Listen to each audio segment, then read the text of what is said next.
Okay, good morning. I want to welcome everybody and thank everyone for attending another House Service Committee meeting by Zoom. And in accordance with Governor Newsom's executive order, which allows this committee and presenters to participate remotely via video conferencing. I'm going to begin by asking the Secretary to call the roll of the Regent members of the House Service Committee. Secretary Shaw. Thank you. Regents Blum, Drake, Here. Goober, Lansing, Here. Over here. Goober here. Thank you, Regent Goober. Margaritian, Here. Newsom, Park, Perez, Here. Park here, I heard you. Sherman, Here. and Zettel. Here. I have a quorum. Thank you. We will first hear from members of the public who have signed up to speak to us today. To our guests today, welcome and thank you for your interest in the University of California and for taking the time to be here. The Regents do so appreciate your observations and comments. It is so important for us to hear from the public on issues concerning the University of California. As the notice on the Regents' websites indicated, because of health and safety considerations with regards to public meetings concurrently confronting all state agencies, public comment will today be by telephone. The Secretary will be calling individuals when it is their turn to speak. So, Secretary Shaw again. Thank you. This morning we have 16 individuals who've indicated they'd like to speak, address the committee. So we'll be calling them in turn. I hope we can hear from everyone. Each individual will have up to a minute to address the committee. I have a little timer here, so hopefully when the minute's up, you'll be able to hear that timer. And we'd appreciate it if you wrap up your statement and yield to the next speaker so we can hear from everyone who'd like to speak. I'm going to call 5 names at a time. First 5, Sarab Nayoji, Denis Schultz-Alva, Roderick Moyer, Kirsten Klickner, and Marcia Santini. Denis, please proceed with your comment. Hi, good morning, members of the Health Service Committee. I'm Dr. Denis Schultz-Alva, representing California Health Coalition Advocacy. On behalf of our supporters who are UC students, alumni, employees, and donors, we ask that you address our concerns regarding the 2020-21 flu vaccine executive order. Please consider that students and employees should be free and without coercion to make their own decisions regarding medical interventions in consultation with their medical practitioners. Today we request that you ask the Office of the President to rescind or revise the order in one of 3 ways. Number 1, remove the requirement entirely. Number 2, make the flu vaccine a recommendation only. Or number 3, expand the exemption to include conscientious and religious beliefs for students and employees. Thank you guys so much for letting me comment, and thank you for your time and consideration. Roderick, please proceed with your comment.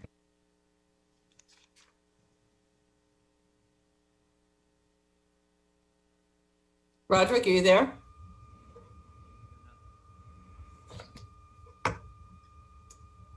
Hello, can you hear me? Hi, Roderick. Go ahead. Yes. Excellent. Good afternoon, board. My name is Roderick Moyer. I'm a 2020 graduate, class of 2020, out of Northern Illinois University, and I'm here to tell you about someone amazing that is in your state, in your backyard, Zaria Armstrong. She is one of the top and brightest young minds to come out of the state of California, Tennyson High School graduate out of Hayward, California, and she has gone to an HBCU, Dillard University, but I want to suggest that you all keep an eye on this young lady and recruit her back to engage in her graduate studies in the amazing University of California, because like Ohio would have loved to have kept LeBron James, she can benefit California in so many ways. Again, her name is Zaria Armstrong. She just won a scholarship, Northern California HBCU Alumni Association, and her dad, who is a California resident, works for the Golden State Warriors, the San Francisco 49ers. Sylvester Armstrong has raised her so well. I encourage you, look up Zaria Armstrong. Keep an eye on this young lady. She will help the state of California, your educational body. And I want to end by thanking you for the very important work that you all do to serve the public and serve the community, especially during this trying time with COVID-19. Thank you. Thank you. And don't forget, don't let Zaria Armstrong, get away from you. Thank Don't you. allow that to happen. God bless. Kirsten, please proceed with your comment. Hello, my name is Kirsten Klickner. I've been a nurse in the birth center at UCSF for 12 years now. I'd like to talk about the personal protective equipment that we are provided in the birth center, which provides care to a complex population of vulnerable women and infants, newborns. When I get to work in the morning and I go through my screening, I get a mask that does not work properly. My glasses slide off, so I have to change my mask when I get upstairs to labor and delivery for my shift. The masks that were provided upon entrance, actually, when you look at the box, say not for aseptic or invasive procedures, and providers are wearing these masks into the operating room, unknowingly that these masks are not for this use. It is very worrisome to me and my colleagues that we're being told to reuse our personal protective equipment, working with such vulnerable populations, and then potentially taking things home to our families. We're seeing an uptick in COVID patients, and we believe that we should not be relaxing standards, but in strengthening them to take care of ourselves and our patients. Thank you. Thank you. And before we hear from our next speaker, I just want to call 5 more so we can give them a call on their phones. Celeste Sarmiento, Ray Sasser, Wandra Lee Lintz, Gabrielle Otero, and Daniel Harvett. Marcia, please proceed with your comment. Hi, good morning. My name is Marcia Santini. I'm a nurse at UCLA and a proud CNA member. I am going to be reading a letter from a group of concerned nurses who were unknowingly exposed to a COVID-positive coworker, exemplifying the lack of contact tracing that continues to be a problem throughout the facilities. An employee of the Interventional Radiology Department at UCLA had been out sick with symptoms of cough, fever, and shortness of breath on the week beginning of August the 3rd. He had a COVID-19 test on Monday, which resulted negative, and despite having continued symptoms, returned to work on the 6th. He initially documented it on the daily assignments sheet as being a sick call. On Thursday, the 6th, one had to assume that he had a conversation with management before returning to work. He was open about his symptoms to management and coworkers. He continued to work throughout the week. He was on call on weekend and for all the emergent cases. He worked all day Sunday and also on Monday. It was brought up at a staff meeting on Wednesday the 12th that he had now tested positive for COVID-19. I don't understand how he could get through the UCLA health system screening tracking system to be cleared for work. I do not understand how his managers could be aware that he was symptomatic and allow him to continue to work exposing patients and staff to COVID-19. There was no additional cleaning of work areas. All staff had not been contacted to see if they were possibly exposed. Why is anyone coming to work with active symptoms? Do they have to lie to bypass the tracking system so they could work and expose staff to their illness? It's egregious and deceitful. He boasted that he lit up the thermal scanner on the way to work on the 7th, and nobody did anything. Thank you. CNA has been requesting information from the UCs for many months, asking for the number of nurses who have treated. Celeste, please proceed with your comment. Good morning. My name is Celeste. I am a nurse on East 4 UC Davis. Thank you for the opportunity. Third Sunday of July, I was the night charge and had to care for 5 patients because of short staffing. During shift report, 2 of the mental health patients had acute symptoms, and one of my patients spiked a temperature of 102. I reviewed the mental health patient's lab and found none of them had recent COVID-19 test results. I alerted the AN2 for PCR to start a dialogue with nursing supervisor about looking into the need for our mental health patients to have COVID-19 testing, especially those with acute symptoms. By the end of the week, 6 of 9 mental health patients in East 4 tested positive for COVID-19. Mandatory COVID-19 testing for all East 4 staff and mental health workers has also resulted in undisclosed number of positive COVID. For months, UC Davis provided mandatory masks at designated entrances in the hospital. Face shields or goggles became mandatory in East 4 since the 3rd week of July. And on August the 13th, a hospital memo staff stated that UC Davis was handing out non-medical grade masks that had no splash protection. Thank you. Time. Ray, please proceed with your comment. Thank you all for hearing my concerns. My name is Ray Sasser. I'm a registered nurse and a member of the California Nursing Association. I work at UCSD Jacobs Medical Center in the COVID ICU.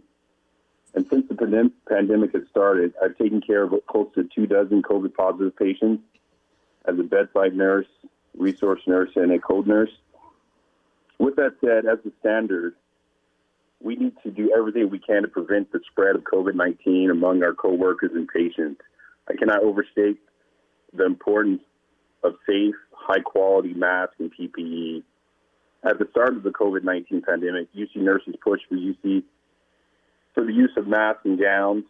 CNA nurses also fought for the erosion of regulations around the PPE. As a result, Cal OSHA has implemented important protections in their interim guidance on the COVID-19 for healthcare facilities, severe respirator supply shortage. These regulations no longer allow for the use of decontaminated N95 or the reuse of respirators. They require the U.S. certified N95 to be used whenever an employee is occupationally exposed to COVID-19 patients. Thank you. Wandra Lee, please proceed with your comment. This is Wandra Lee Lindsay, an executive assistant at UCSF and a proud member of the organizing committee of the UC Administrative Professionals Network. To all the regents who had the courage to accept my call and video link presenting the truth of the billions of dollars UC has in unrestricted funds to prevent layoffs and furloughs, I applaud and I thank you. It's no longer a secret among staff that UC has many income streams to access to prevent unnecessary pain and hardship disproportionately affecting the most vulnerable workers. Do you think for 1 minute that layoffs will not impact service at UCSF?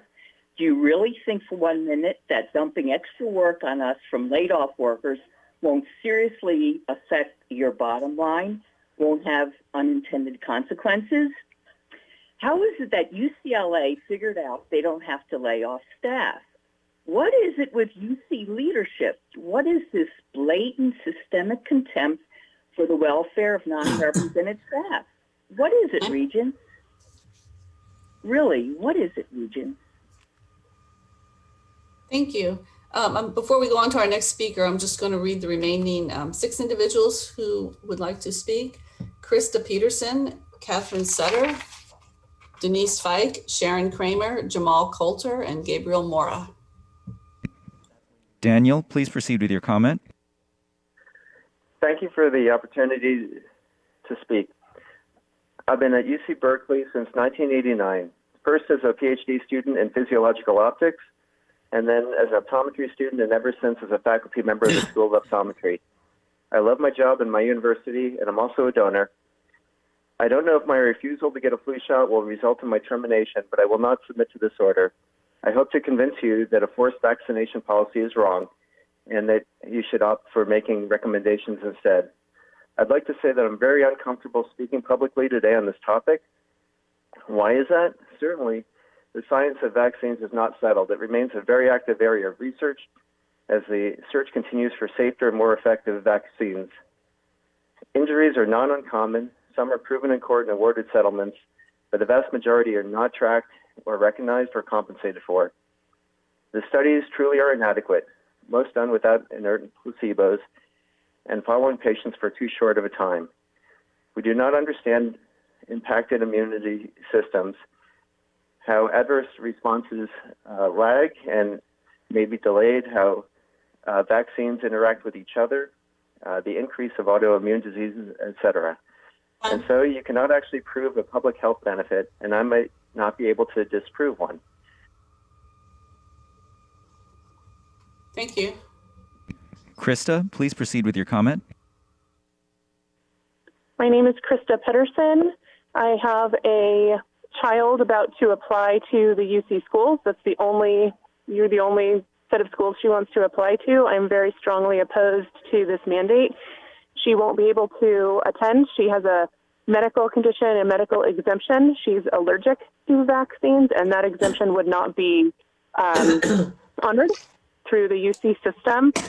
Body autonomy and medical autonomy are extremely important to us, and we will not be attending UC schools if this mandate goes through. Please do not put this through.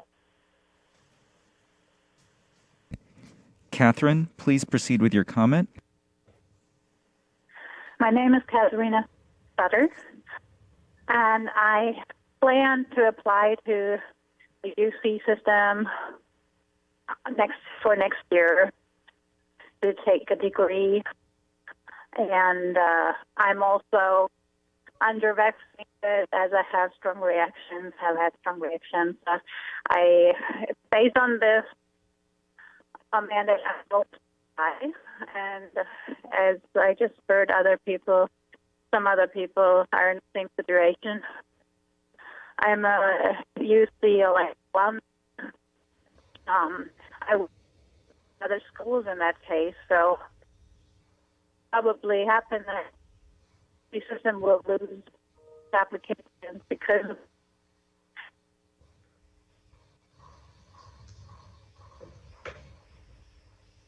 Thank you. donors will maybe donate to others. Thank you. Sharon, please proceed with your comment. Good morning, Regents. It's Sharon Kramer from Escondido, and it's good to see you all again, particularly because I didn't have to drive the 4 hours round trip to do it this time. I'm contacting you today because I came to you last year with a problem of the UC assets being used to market a debunked litigation defense argument in the mold issue, in physician education, and in the courts. And I wanted to tell you all that I got some help from your ethics department, and one of the physicians that he's no longer using your UC letterhead on his litigation reports. And the primary document that is the root of the problem is published in the Journal of Occupational and Environmental Medicine. And JOEM has marked that paper now, content not for reuse, and I can't help but think that you all didn't impact that. Anyway, that's the good news. The bad news is, because they haven't retracted that paper, it's still getting cited. And what I need you all to do is call for a retraction of this paper. So what I've taken the liberty of doing is writing a proposed retraction from publication, and I'm going to send it to Ms. Shaw, and, hopefully you all will do something with it. And I want to tell you, thank you so much for your efforts in the COVID-19. I can't even imagine what it would be like being in charge of making decisions on this issue. So thank you. Bye. Bye.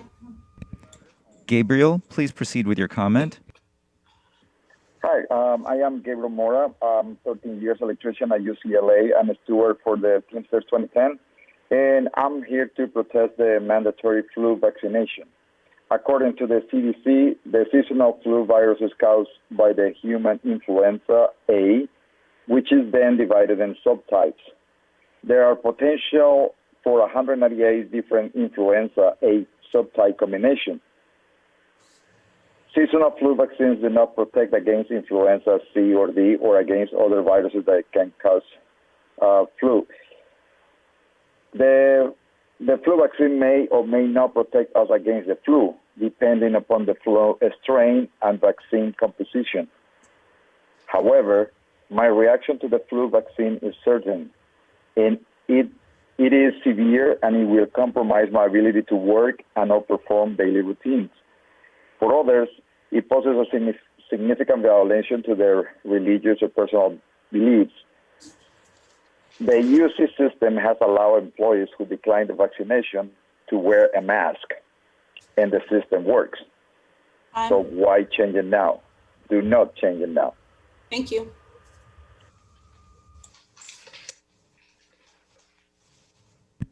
I think that's all we have. Okay, we called all the names, so I guess that's public comment. Thank you. Thank you so much. And again, thank you very much to the speakers for their comments this morning. And we appreciate your patience as we connected with you. So again, thank you to all the speakers. And can I now have a motion for approval of the minutes of the meeting of June 17th? So moved. Can I have a second? Anyone opposed? We need to do a roll call. We need to do a roll call because it's virtual. Sorry. Okay, Ann. Okay, this is Health Services members, Regents Drake. Oh, yes, yeah, although I wasn't, but okay. Yes. Uber. Yeah. Lansing. Yes. Makarician. Yes. Park. Yes. Perez. Yes. Sherman. Yes. Zettel. Yes. Minutes approved. Thank you. And note that President Drake wasn't at the meeting, but he approves the minutes. Our agenda today has only a few discussion items, and most of them focus on the aspects of the continuing COVID-19 pandemic. This means that we can actually spend time and really focus on these items and ask a lot of questions if we desire to do so. But before we begin our agenda today, I am so pleased and honored to welcome not only to the Health Service Committee, but also back to the University of California, Dr. Michael Drake as president of the university. President Drake, it is so fitting that you as a medical doctor are attending the Health Service Committee as your first official Regents meeting. As most everyone here knows, Dr. Drake has spent the majority of his career at UC. First, he was a medical student, then he was a professor at UCSF, then vice president in the Office of the President, and then, of course, as chancellor at UC Irvine. I was fortunate enough to serve on the search committee that nominated Dr. Drake to the Board of Regents. So I can say with confidence that there is no one more qualified to serve as UC's president, especially during this crisis as we are facing during the COVID pandemic, than Dr. Michael Drake. I also want to add a personal note that I was a regent during Dr. Drake's tenure as chancellor at UC Irvine. And so I am particularly delighted to welcome you, Dr. Drake, not only as a friend of mine, but as somebody that I respect so much. And I'm so excited to welcome you back as president of the University of California. And now we'd love to hear a few words from you.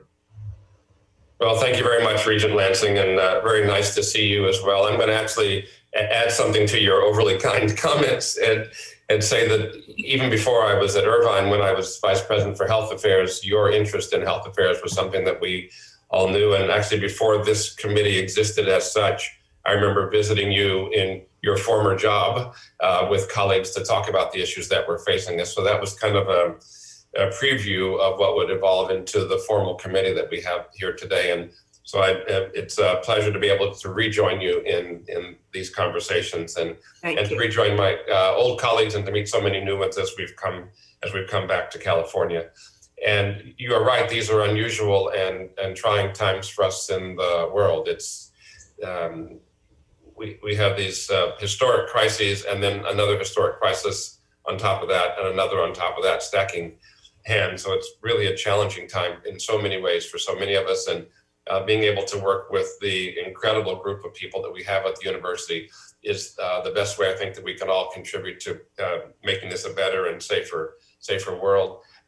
And to that end, I would want to begin by really acknowledging the incredible work that goes on in our healthcare facilities, our hospitals and our clinics, that work that's going on at this very moment and goes on 24 hours a day, 7 days a week in all corners of the state.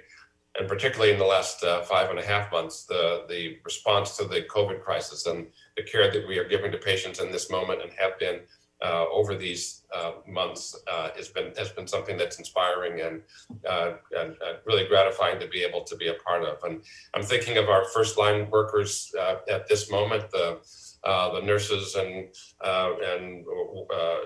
people in the ER, people receiving patients, taking care of them on the COVID wards and every place else, our medical doctors, our students. our food service workers, our transportation workers, all the people who've been working around the clock for all of these months to help take care of Californians. So that in the short run. In the medium term, the great work that we're doing in clinical medicine to look for better treatments. And as we've been treating patients, we've been producing papers and leading symposia to help others around the world do a better job of taking care of their patients as we receive and process their information. And then the longer term work that we do, again, to make this a safer world in the future, work on vaccines and antivirals and other things that will help us to truly get over the hump of COVID, but also be ready for the next viral pathogen that threatens to be a pandemic when it comes. And the broad work of the university that then extends to social sciences and economics and modeling and all the things that we need to do to help our society work better. All of those things together will help us to be a safer world in the future. So I'm just honored to be able to join so many colleagues in this great work. And then let me say that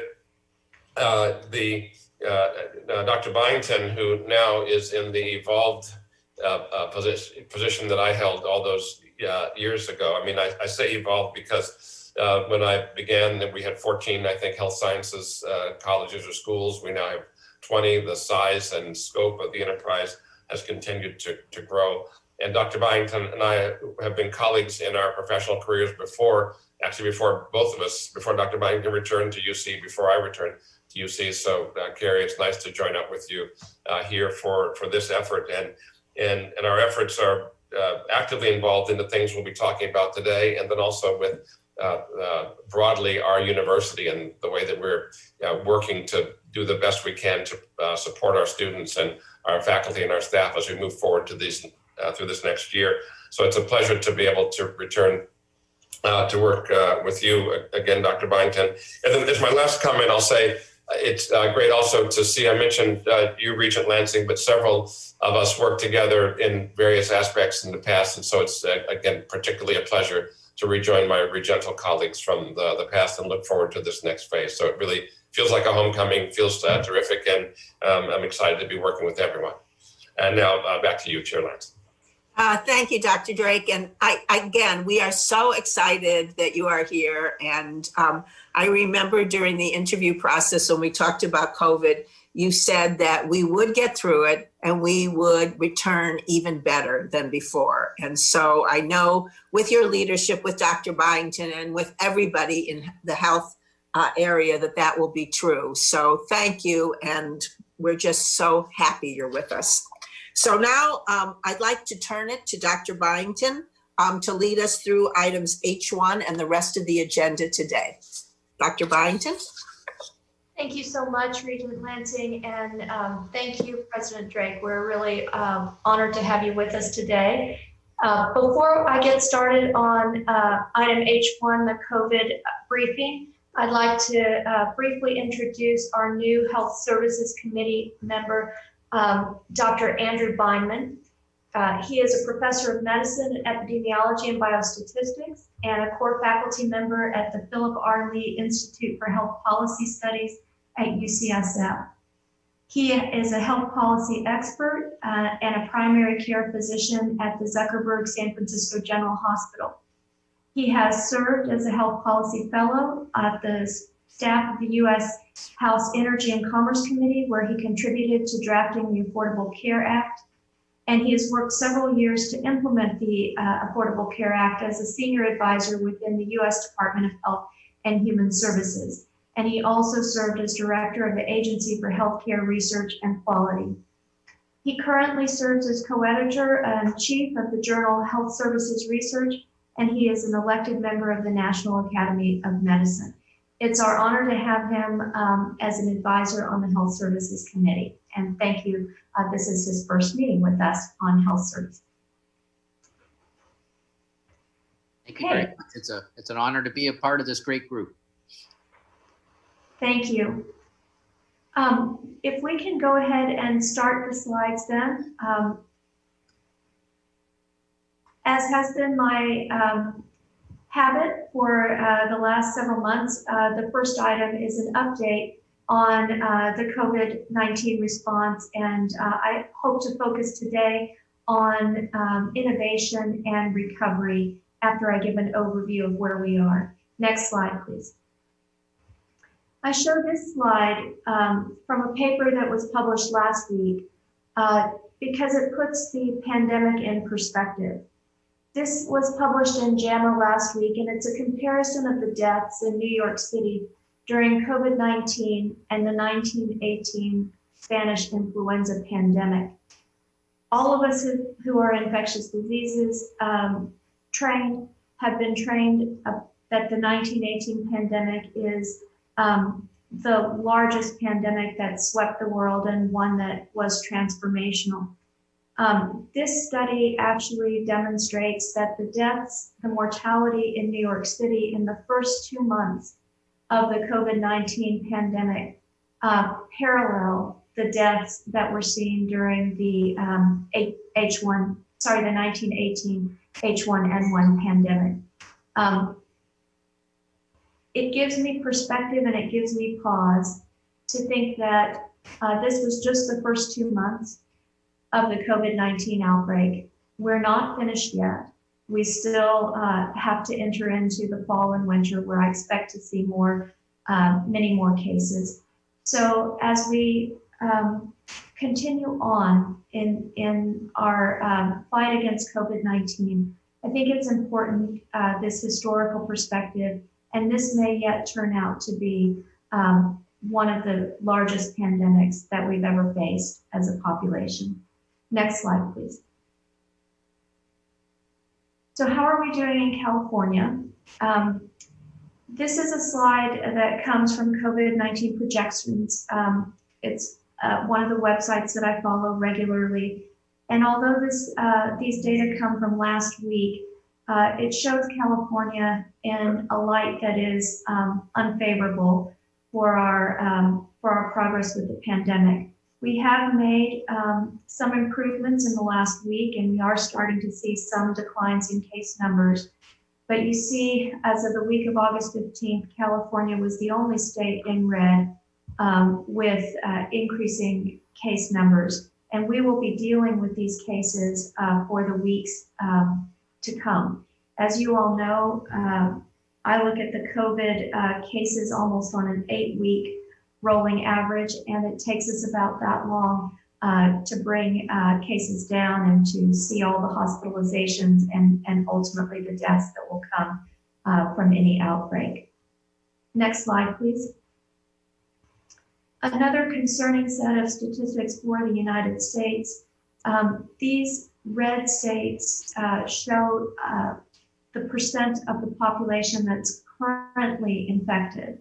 So those that are actively infected right now. And red is 2% of the population. We are a state in red, and many states across the United States continue to have high rates of the population showing infection. We need to get these numbers down and get our cases per 100,000 down if we hope to begin to have more normal activities, particularly the start of schools, both K through 12, and this rate of activity impacts the start of our college campuses as well. Next slide, please. These numbers are just, again, from last week. We have to turn in slides a little bit before the meeting, and it does show the percent positivity rate, a rate that we're tracking across all of our counties where we have campuses or health systems. These numbers over the last week have had some changes, some improvements, and some worsening. So statewide, we're at a positivity rate of 6.4%. We would really like to see that state positivity rate be below 5% and even lower if we can. I have the numbers today, and so I'm just going to refer to them. Our lowest percent positivity rate is San Francisco County at 2.7%, and that's been one of our lowest proportions of positivity throughout the outbreak. And our highest counties today are in Riverside at 12.4% and Sacramento at 9.1%.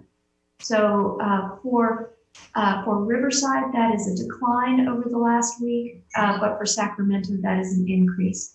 So as we've said before, we're managing multiple outbreaks across the state, each one a little bit different, but we have a ways to go to bring our state positivity rate down. Next slide, please. And so how does that translate into what we're seeing across our health campuses? You all see this slide each time I present, and we post it on social media every day. The gray line is the overall number of inpatients that we have across the UC health system. And the colored lines are each of our individual health campuses. You can see for most of our health campuses, they're converging on a downward trajectory. And this dark blue line is UC Davis, which is currently leading the case counts across the system. When you look at the gray line, you see us also on a downward trajectory, 224 inpatients on the date that we took this, turned in the slides, which is down from our peak of 272. But nevertheless, 224 inpatients with COVID-19 is about 40% higher than we were in the spring in April and May. And so we are having this 40% higher number of inpatients with COVID-19, while at the same time taking care of patients with non-COVID infections across the system. Next slide, please. And when you look at our confirmed cases by age, I'll point out just a few things that are changing. We're seeing the largest number of cases in the 30 to 49 year age group. That is the age group of prime working population. And we're also starting to see more cases in children, younger than 2 and the 2 to 17 age group, which does raise concerns as we enter into the fall. Next slide, please. And then the younger age group is starting to show itself in our deaths and the age of the patients who are dying. This graph plots the age of patient deaths by month, starting in February when we had very few patients, March, April. And you see in April, we had a peak age of 72 and a half years at the time of death. Today, that's at 66 years. And so we see that the median age and mean age is declining over our patient population. Next slide, please.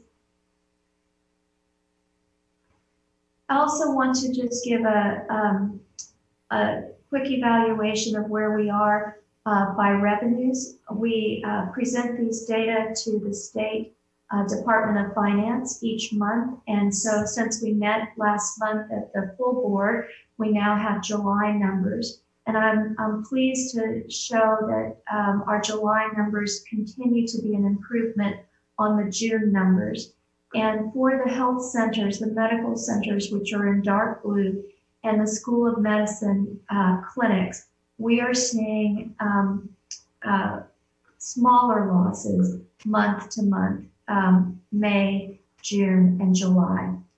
So that is a positive as we continue through the pandemic. Next slide, please. We also have seen a small increase in our CARES funding. So we presented it in July, and this, as of August 21st, we have now received $508 million in CARES funding, which is just under half of our total losses. The new funding that we just recently received last week is $14.7 million to the Benioff Children's Hospital in Oakland, representing the University of California's share of CARES dollars that were directed to freestanding children's hospitals. Next slide, please. So I had the opportunity last week on August the 19th to participate with other colleagues in academic medicine and with leaders across academic medicine to talk about COVID-19 and the way forward at the Democratic National Convention. This is an important area of focus and one in which I think the University of California has a large role to play. And so I'd like to spend the rest of the time talking about some of the tactics that we have for moving forward and some of the innovations that are coming from the University of California system that I'm convinced over time will help us to end the pandemic. Next slide, please. So getting back to normal operations is one of our important goals for recovery. This shows our average system census for the entire health system over time, over the last year. You see the steep decline that we had in April and May, and now you see where we are today.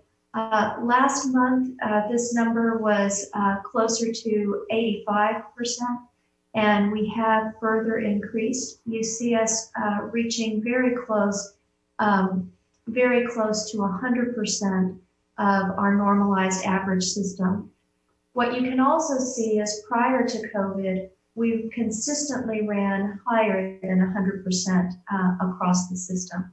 And so we're not quite to those numbers currently.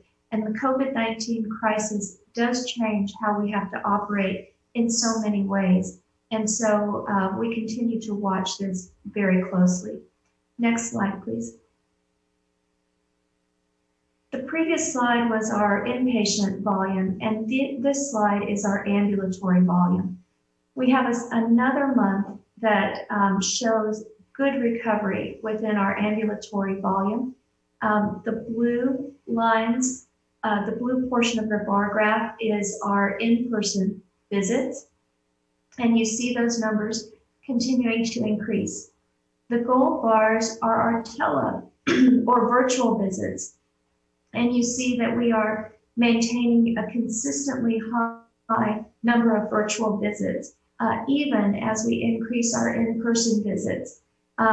We are approaching 175,000 visits per month routinely, virtually, and I believe this is going to be an important tool for us as we continue to recover and work through the pandemic. Next slide, please. We have also mandated in the last month a requirement for influenza vaccination for students, faculty, and staff to occur before November 1st. This mandate was done to try to protect our campuses from the dual interactions between influenza and COVID-19. Every fall and winter, we will reliably see an increase in influenza, and we also expect that to occur with COVID-19. The two together would create undue stress on our hospital systems, on our campuses, on the resources that we have for testing, for contact tracing, for quarantine, and they pose a risk for the health of our students, faculty, and staff. So I am very pleased that we have this recommendation, and it was one of the final acts of President Napolitano. Next slide, please. Now I'd like to spend just a moment on some new technologies that are coming out of the University of California system. This technology, called SwabSeq, is diagnostic testing technology that comes out of the University of California, Los Angeles, and the lab of Dr. Eleazar Eskin at UCLA. This technology was awarded FDA emergency use authorization about 10 days ago. And what this technology does is allow us to collect a specimen. That specimen may be from the back of the nose, it may be from the front of the nose, and most excitingly, it may involve saliva collection. And saliva collection is easier to obtain, less painful, and the patient themselves can obtain the specimen. And so therefore, it does not mean that we need to use protective equipment or specialized trained staff to assist in specimen collection. Once the specimen has been collected, then one of the unique pieces of this technology is that you're able to barcode the specimen, each sample, and place that barcode on a large plate, which means that multiple samples can be run at one time through pooling. You've heard about pooling before, and one of the difficulties of pooling is that if you get a positive test, you have to go and break down the pool and see which person may have contributed to that positive test. This barcoding allows you to see which sample is positive from the beginning. And so it makes it easier to identify that positive sample within the pool. It's run on a straightforward sequencer in an automated way, and then you get a diagnosis. And so there are many advantages to this technology, including the use of saliva for self-collection, being able to barcode and pool specimens, the automated nature of it, and it is able to run, depending on which sequencer you use, thousands of specimens per day and up to 100,000 specimens per day. So having this technology within our system allows us many opportunities for surveillance of our students and of our faculty and staff. And surveillance, when I use that word, is an epidemiologic word that means testing of people who don't have symptoms to try to understand what's happening with the virus in our workspaces and on our campuses. Next slide, please.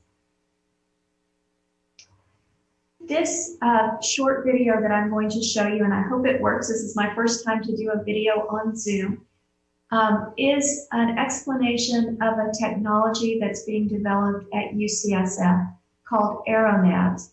This is a very interesting new technology that may help prevent infection, something that I'm very interested in, and could be in addition to or until a vaccine is developed. And the UCSF faculty members who have worked on this refer to it as molecular PPE, molecular personal protective equipment. If we can show the video, please. It's just 2 minutes. Scientists at UCSF have engineered a molecule to act as a new kind of personal protection that prevents COVID-19 by neutralizing coronavirus in the body. SARS-CoV-2, the virus that causes COVID-19, is a coronavirus named for the spike proteins that cover its surface.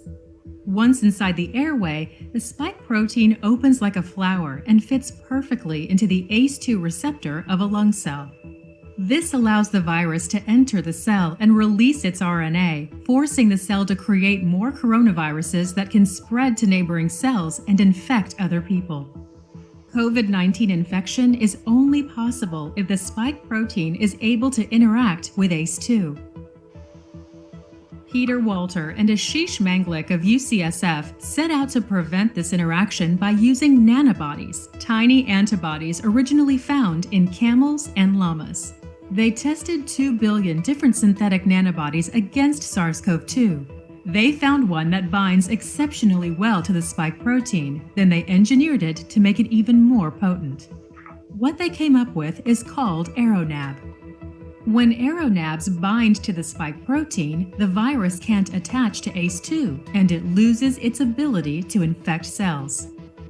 So the AeroNabs stay on the spike protein for an enormously long time. So after a week of measuring the affinity, we still haven't seen it come off the spike protein. We can make it for very, very cheap using either bacteria or yeast, making it in essentially industrial quantities.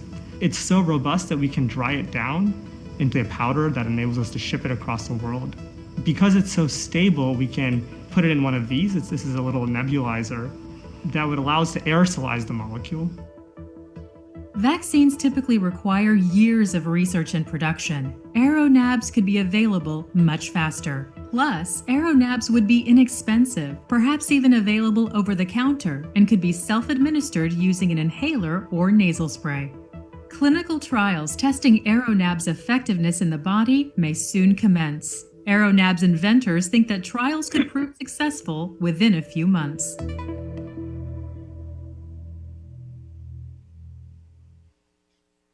Thank you. Okay, great. That AeroNabs technology is such an interesting and novel technology, and it's so exciting to see it come out of UCSF. The final area of innovation I'd like to talk about is our clinical trials. You all know that we have been involved in clinical trials since the beginning for COVID-19. And I'd like to tell you just briefly about the active clinical trials. This is a public-private partnership between the National Institutes of Health, many universities across the United States, and private partners in industry that create vaccines or therapeutics. Next slide, please.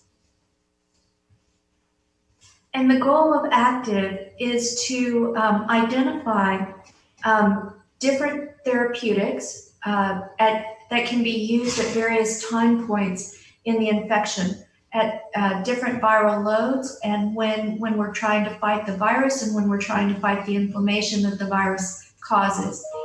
When individuals have no symptoms all the way to severe symptoms. And we're looking in particular at earlier trials for those who are not symptomatic, not hospitalized, or only have mild symptoms. Next slide, please. So the outpatient treatments are under this rubric called Active 2. And the very first one to come to fruition is a monoclonal antibody therapy that is being tested across many institutions, but it is University of California leaders, University of California faculty who lead these studies. So the study team is led by Dr. Davy Smith at the University of California, San Diego. And then at UCLA, we have Dr. Kara Chu and Dr. Eric Dar, both who serve as protocol vice chairs. And finally, the entire network is led by Judith Currier, Dr. Currier at UCLA. So our UC faculty are playing major leadership roles on this national set of trials.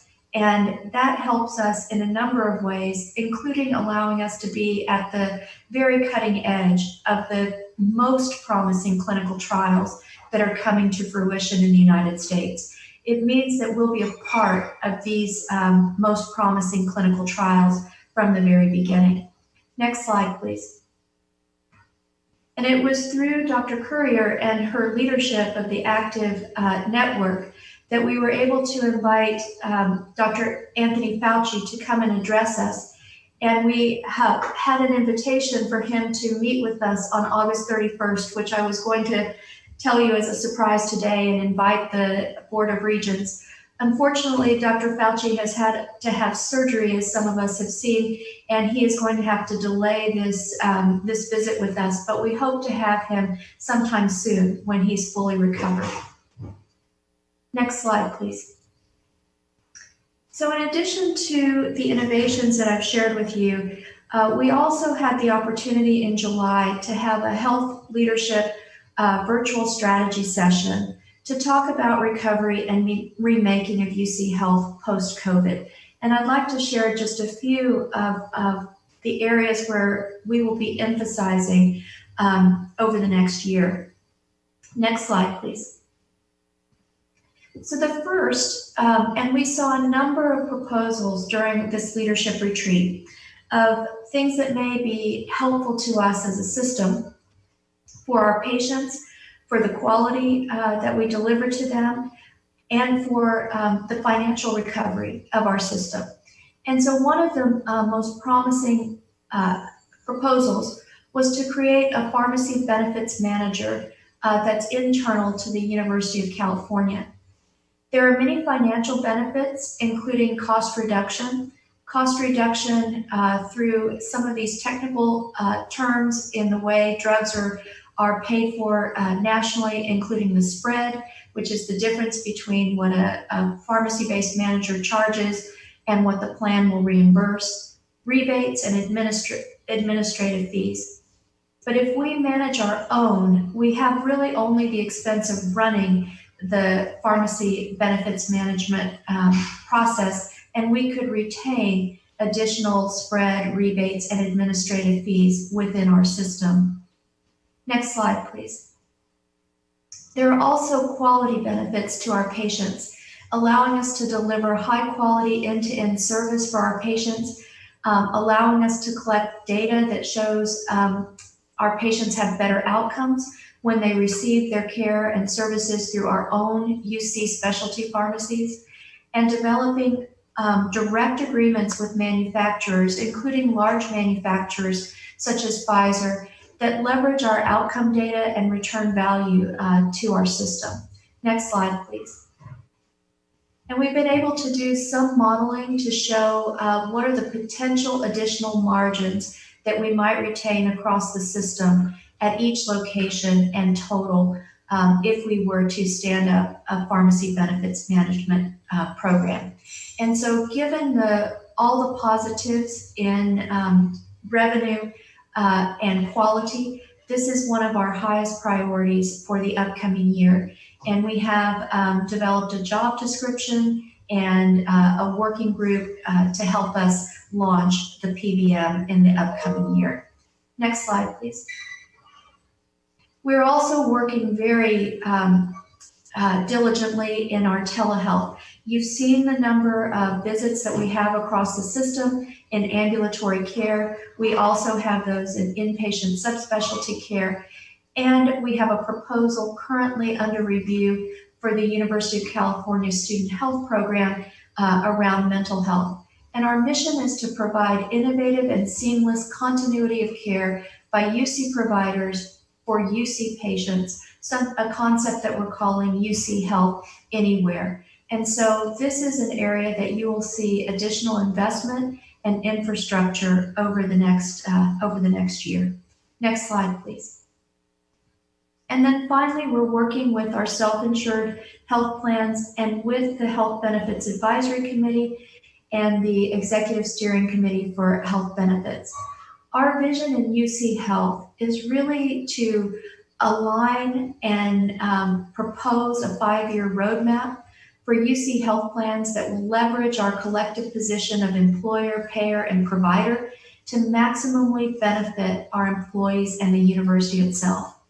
We would like to see UC branded health plans be the clear choice for all of our employees and retirees and their families by being able to offer innovative, differentiated, compelling, affordable, and comprehensive health plans and delivering outstanding member experience. And we'd like to build on the success of these UC branded health plans and eventually offer them to other public and private employers to bring the best healthcare possible to all Californians. Next slide, please.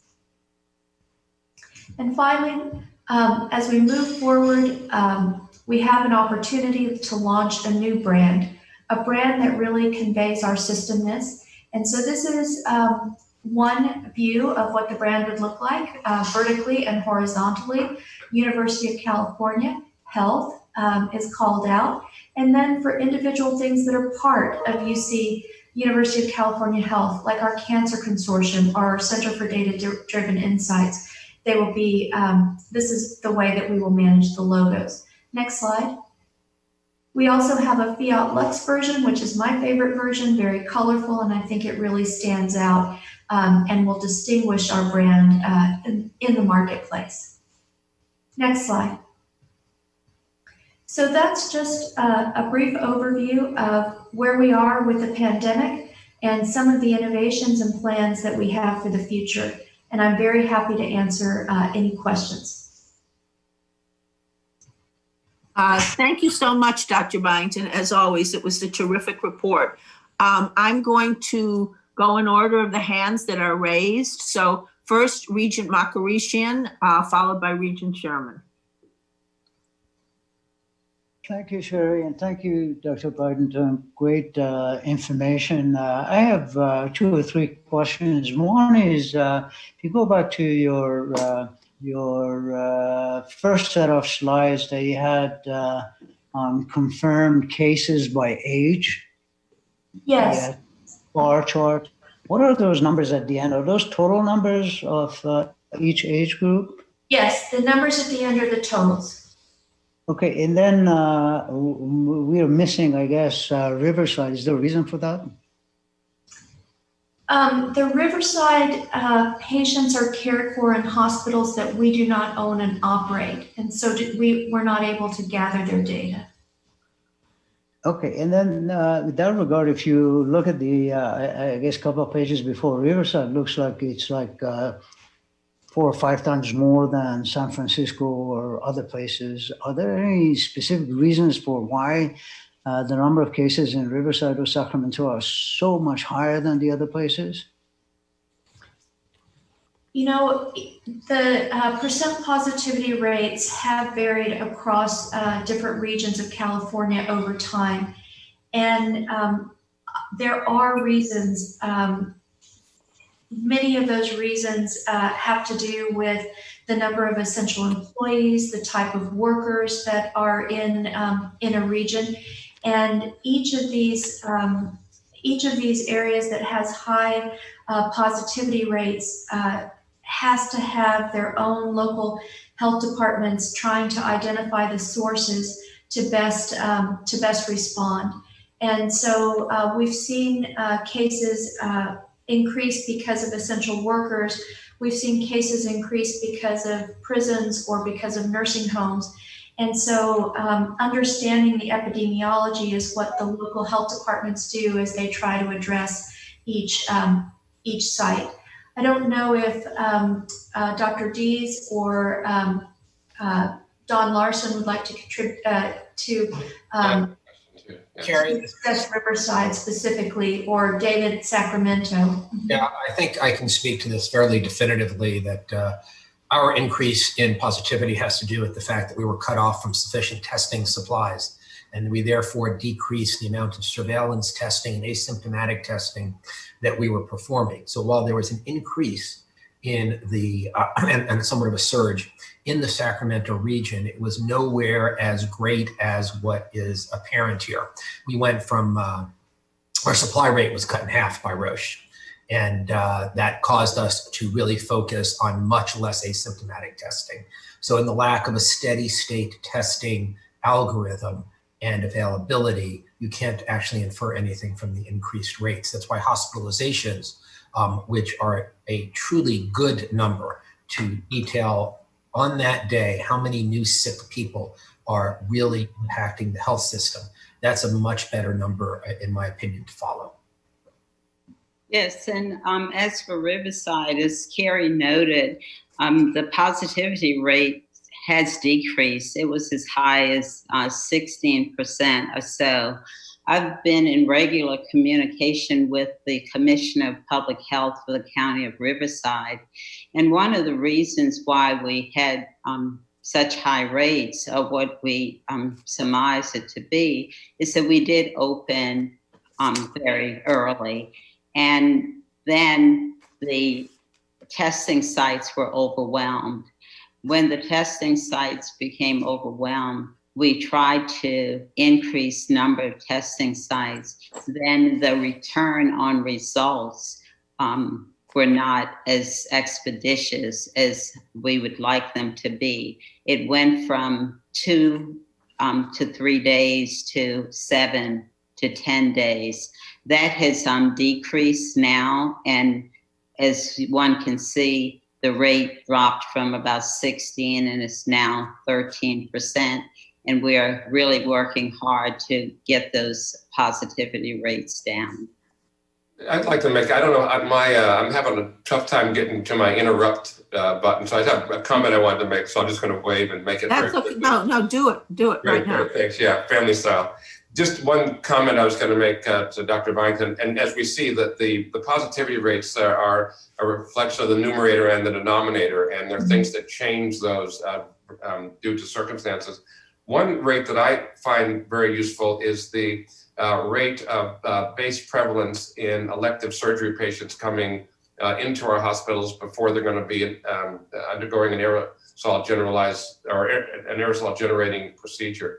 And so, if looking at that from community to community, that shouldn't change based on these other factors. And I think it'd be a good indication of how we're doing. Carrie, do you have any information on that? We do test our incoming patients, and for those asymptomatic patients, the percent positivity is quite low, usually less than 1% across the system. So that is a good finding. And it would be a good thing to compare from community to community. That should be a good comparison of what's actually happening in the community. I would think. We can certainly do that, and just to have some perspective. During the New York City major peak of their outbreak, for their pregnant women coming in for delivery, the rate of positivity was 15%. So really showing quite a high rate of community spread. So, Carrie, I'm going to just continue with that question and then continue, Hadi. I was a little confused because on one of the charts, and I went back and looked at it again, you're saying that what is the balance now today of our elective surgery and our COVID treatments? Because you were saying it was getting back to, I think, normal or something. It is getting back to normal, right? So, so if you look at our COVID numbers are still high, above 200, higher than they were in the spring. But that's 200 patients across our entire hospital system, 4,000 beds. So the majority of our patients are non-COVID patients at this time. So one more question before I turn it back to Hadi, because this is in line with what we're talking about. So then how much is the loss today with the money we got back from the government, et cetera? So we have recovered about 45 to 46% of our losses. Half. That's what I thought you said. A little less than half, yes. Mm-hmm. Thank you. Sorry, Hadi, continue. So Dr. Biden, what would you be able to tell us about the mortality rates overall? Has that decreased? And also, do you have a bar chart for mortality rates for different age groups? Yes, and so we are working on those data, and I thought to show them today, but I think they're just not quite ready, and I will try to bring them for my next presentation. It does seem like the mortality rate is declining across our hospitals over time, and that may be a reflection that we are better at taking care of the patients, and it may be a reflection that we have younger patients in the hospitals. Mortality rates, though, take time to really mature. So, for example, when I look at mortality data for the month of August, we're not finished with the month of August, and the mortality data is just around 2%, a little over 2%. But that could continue to increase as we go into September, because patients who are very ill often stay ill for a long time before they die. So, but we are working on those data. And then is that part of it because of the changing definition of the mortality, like England is doing? They're changing the definition of COVID mortalities. For instance, they're not counting anything that's beyond 90 days or something, or is that because of the treatments? It may be a combination of both.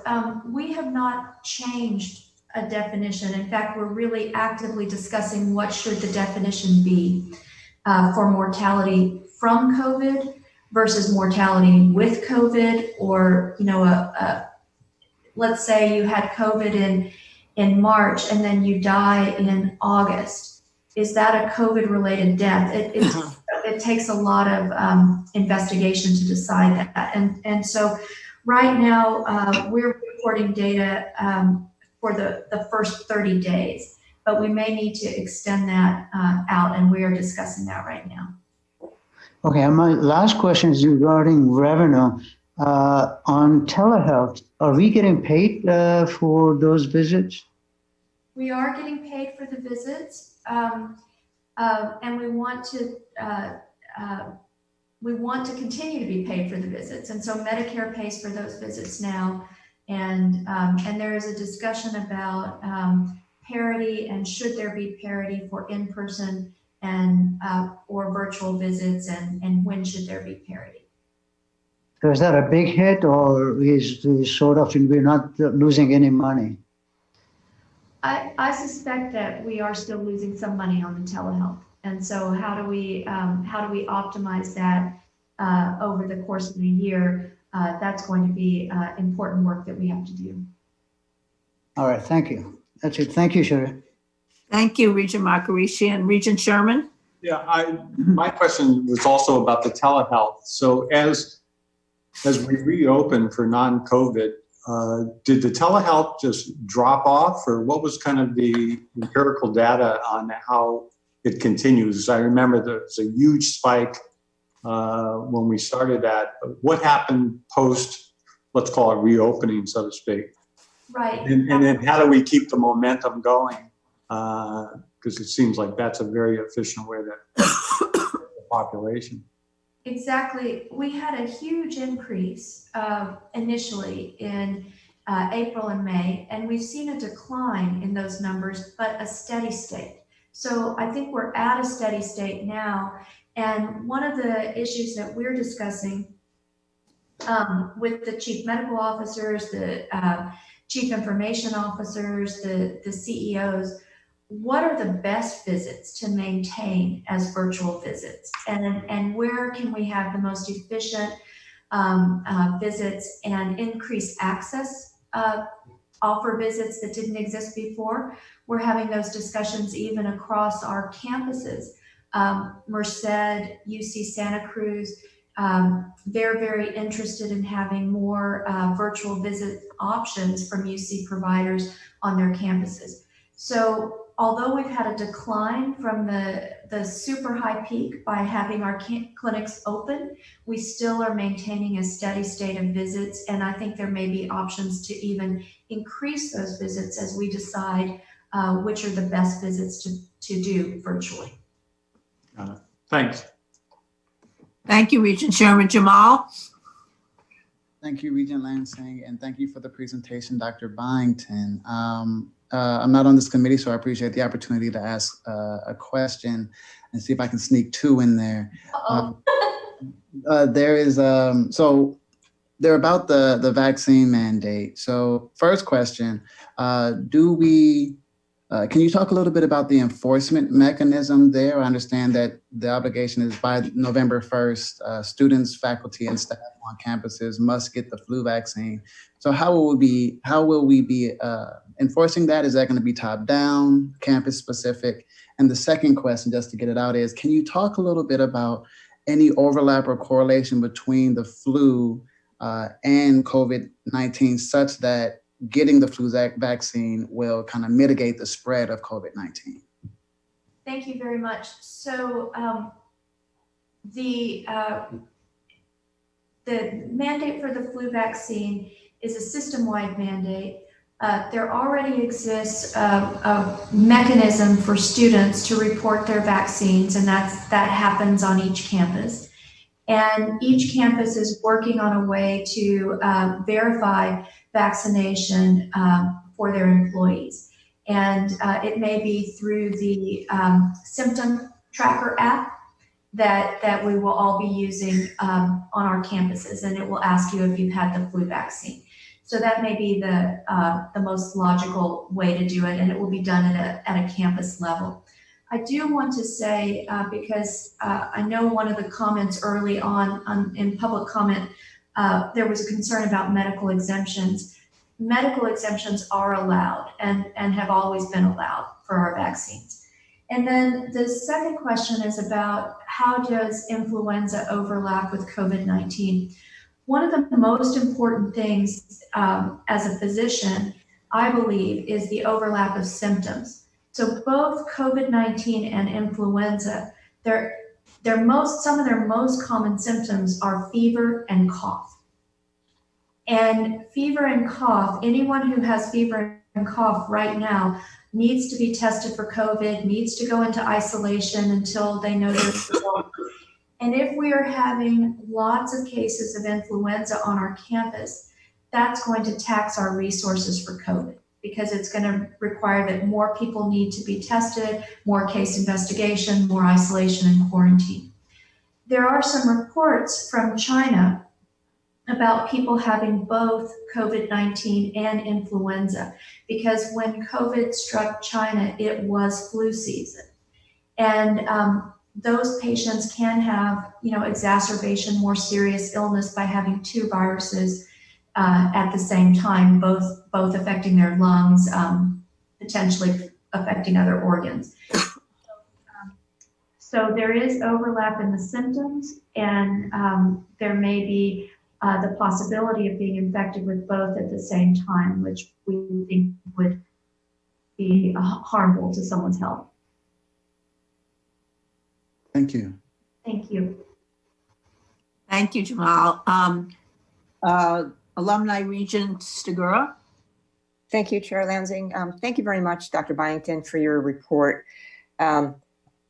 Obviously, testing and quick turnaround, and of course, tracing and everything else is going to be important to any semblance of returning students, faculty, and staff to campus safely.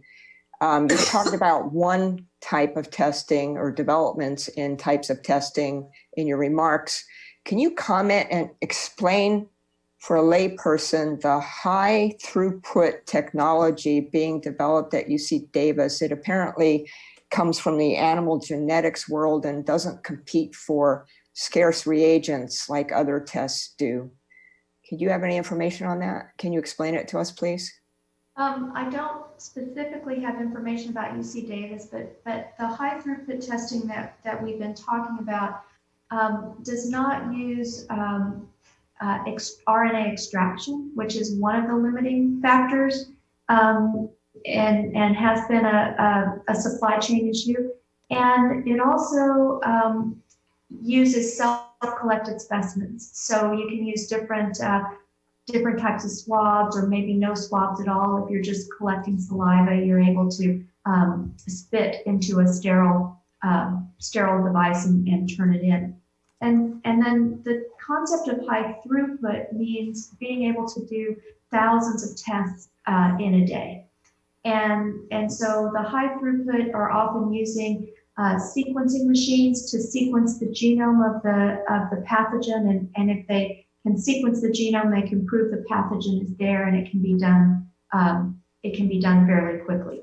These are complex tests that are done either in a CLIA certified laboratory or a basic research laboratory with a lot of expertise.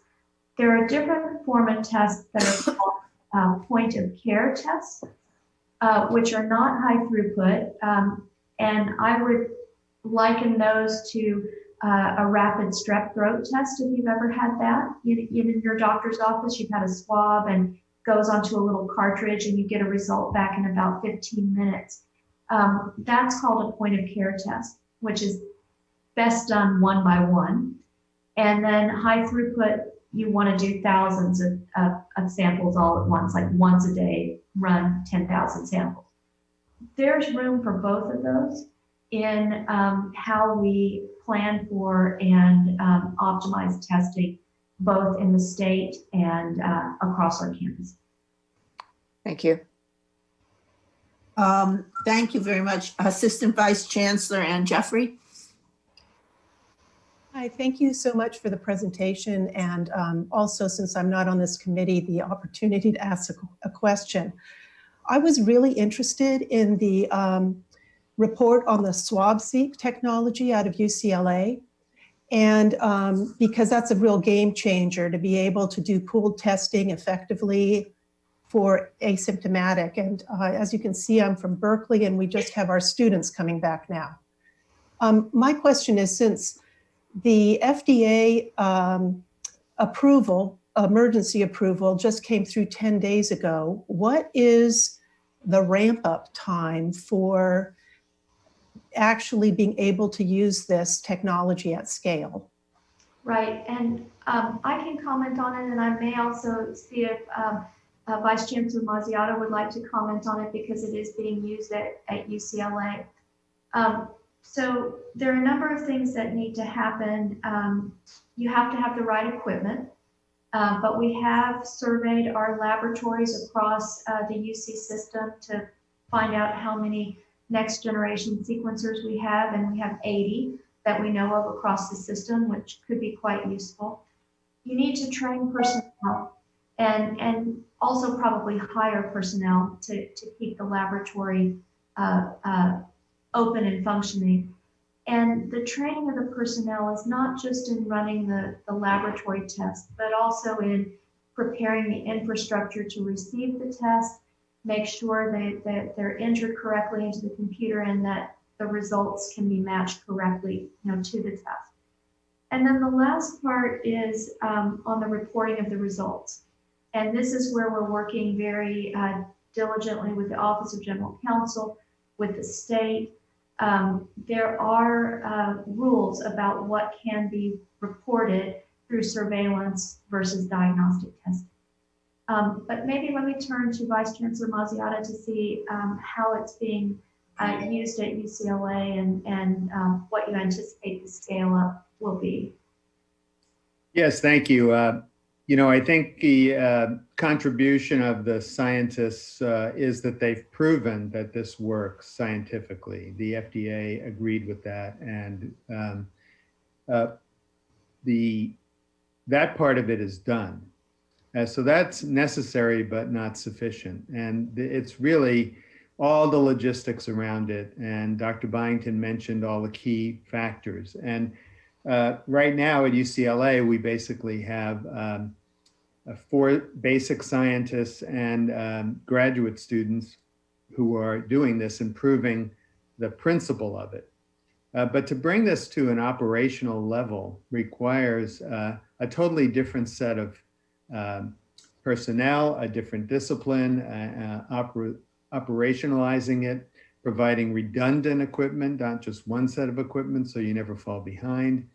And it needs to be run by an organization that is used to running things, not scientists from a research lab. We've sought to find partners who could do that. The private sector is not really a viable solution because while they have that kind of infrastructure and mindset, they also have to answer to boards and stockholders and other investors. So they would never produce a test that would cost $5 or so at break even when they could get $100 for the test. So we got rid of that idea and moved to the state government. So we've had a number of calls with the director of the California Department of Public Health, Mark Galley, with the governor's testing task force. And those have been promising, but slow and inconclusive. We suggested, and Dr. Byington was on a few of those calls, that UC could serve as a statewide network and stand this up with the right indemnifications and the right recruitment and the financial backing. There were members on the task force who represented Kaiser and other entities who said they could augment that. But this has never crossed the finish line. And that's what we need. We need a partner who is motivated to open the state and not do so with the call every other week or this kind of frequency. We need to get to an endpoint and have a plan and then execute. And right now, what we have is a scientific proof of principle, governmental agreement that is in fact accurate. And now we need to operationalize it, and we don't have a clear path for that, although it seems like state government would be a good one, and we could become a model for the rest of the states if we could use this not only to open the university, but to open major sectors of the economy and the school systems. I agree completely with Dr. Mazziata and have been a big proponent for a statewide network. And I think UC Health and UC System could be pivotal in that. And so I ask all of you regents who have influence in state government to, to ask about this, because we need this type of high volume, large scale testing, not just in our education sector, but throughout the economy. And I think that what UCLA has proven has real potential to do that. Dr. Byington, as long as we're on treatments, could you explain to us, I don't want this to be political, but we know that the plasma treatment was just approved by the president. What is concerning and what we are, we know our chair was treated with it. Can you tell us what the difference is so that we can understand what's going on? Right. So the plasma treatment, and I'll say from the beginning, I have been a big proponent of plasma treatment from the very beginning, and started reaching out to blood banks in February, seeing how we could do this. I have studied plasma treatment as part of infectious diseases my whole career, and I was even present at the laboratory of Victor Maestadi in Argentina, who developed plasma treatment for Argentinian hemorrhagic fever. It's been used for many, many viruses, and it is one of the tools that you have when you have an emerging new virus. So there's nothing wrong with plasma. It's a potential treatment. What we have right now in the United States is incomplete randomized controlled clinical trials. And so, as you know, when we bring a treatment forward, we really want to rely on randomized controlled clinical trials as the gold standard. And those have not been completed in the United States because people have been desperate and they've wanted to give plasma. We have a number of plasma clinical trials that are ongoing in UC San Diego, at UCLA, at UCSF. And the concern across the scientific community now that there is emergency use authorization, it may be very difficult to fill those trials, and they may never be completed. So that's the. So in other words, you won't have the benefits of it versus not taking it because everybody will just want to take it. Yeah. Yeah, and so that's where that's the controversy right now. And even what I was reading is the exaggeration of 35% who have been helped by it. There's no data to confirm that number at the moment. That is a sub-analysis of a very small group. So that's what. Yeah. And thank you. We don't prefer to present data in that way. Yeah. Exactly. I understand. Thank you. Okay. The faculty representative, Mary Govan. Thank you, Chair Lansing. And thank you, Dr. Byington, for your presentation. I was wondering if you have any data about our students, and if so, what might be the rate of COVID infections among our students, and with the demographic trends going up in that age group for our students, if you're seeing any increases there. Each campus does track their students, and so far we've been fortunate, but there have been pockets of outbreaks, and I think all of us have seen other campuses starting up over the news over the last couple of weeks, Chapel Hill, Notre Dame, and in those campuses, rates that had been, say, 2 or 3% in the summer during summer term when the campus was low, quickly rose to 19 or 20%. So I think we have to be prepared for that. on day one, as people come back, that we've got to be prepared to identify any active cases, because the rapidity of transmission is significant. One on-campus party can result in, multiple cases and then multiple contacts that spread from there. Thank you. And just one more hand up. So Regent Leib, I'll let you have the last word. Thank you. Just one quick question, as being a layman here in terms of health and infectious disease. We keep hearing about the second wave because of the flu, and just looking at the data from South America, where the flu usually starts, it sounds like the flu is much lower down there this year, and it might end up not being such a huge situation for us in the fall. Is that true or not true? So the very same things that would protect us from COVID-19, wearing masks, washing our hands, keeping our distance, staying home, will also protect from influenza. And so when we went on lockdown in the spring, we saw flu numbers, abruptly come down. But what I would say is that as long as you're seeing COVID transmission, you're going to see influenza transmission. Thank you. I spoke too soon. One more hand went up. Kumkum, Deputy Representative. Thanks, Chair Lansing. I just sent you a chat as well saying, I realize you said last hand. I wondered, Dr. Byington, of course, thank you for your very informative presentation. I wondered what the thinking is around the quarter campuses opening up. I know the semester campuses are just opening up and we're waiting to see, but I just wondered if you wanted to, I'm on some task forces with you, but I wondered if you wanted to share any thinking about that.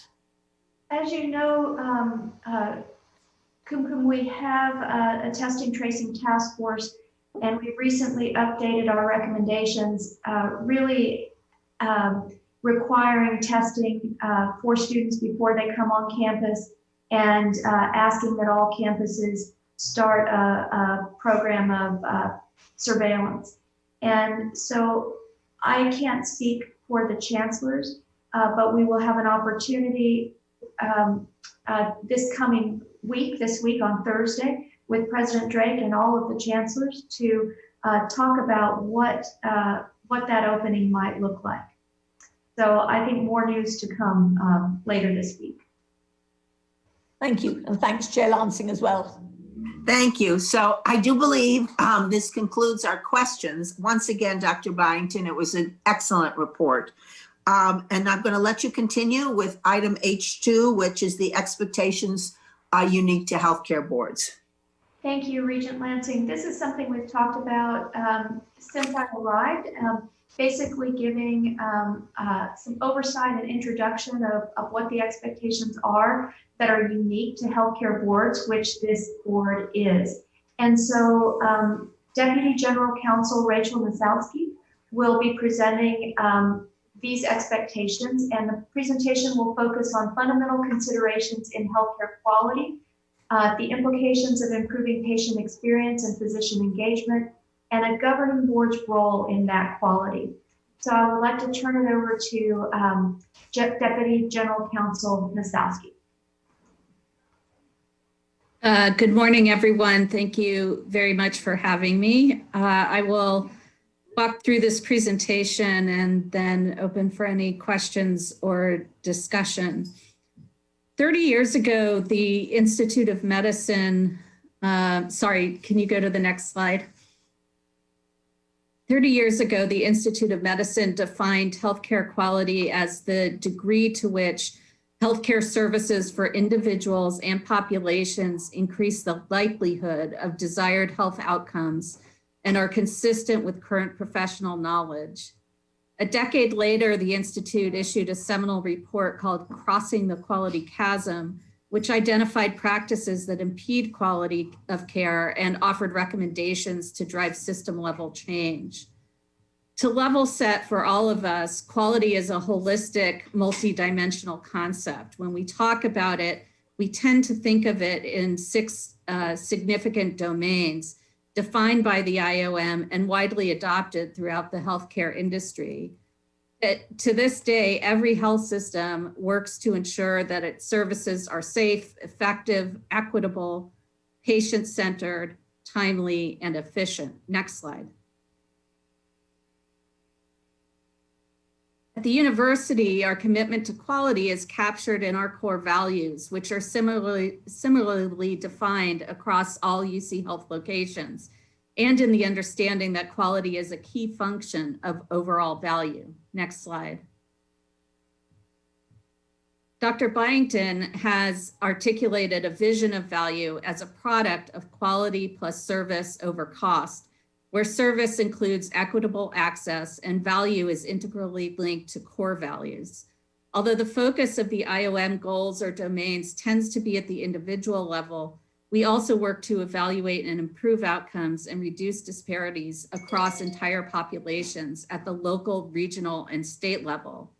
All of our missions, teaching, research, and service actively engage in these efforts, as you have heard and will continue to hear in both in regular board presentations and in our lunch and learn sessions. Next slide. Safety at both the patient and the workforce level, quality, patient experience, and workforce engagement are interdependent domains and linked to overall success. Here are some numbers that illustrate the importance of quality to overall performance in a study published in Health Affairs a decade ago. There, the authors reported that 87% of board chairs at high-performing hospitals reported their boards had moderate or substantial expertise in quality, compared to 66% at low-performing hospitals. Board training on clinical quality was far more common in high-performing hospitals than low-performing hospitals, 49% versus 21%. More than half of board chairs chose clinical quality as one of the 2 top priorities for board oversight, with high-performing hospitals choosing that much more than low-performing hospitals.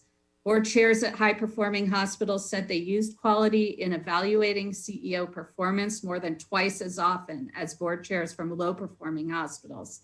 They were also nearly 4 times as likely as those from low-performing hospitals to report that the board was influential on quality. They were significantly more likely than those from low-performing hospitals to report being somewhat or very familiar with major quality standards. And among low-performing hospitals, no respondent reported that their performance was worse or much worse than that of the typical US hospital, while 58% reported their performance to be better or much better. And then 54% of high-performing hospitals and 34% of low-performing hospitals reported that clinical quality consumed at least 20% of board time. Next slide.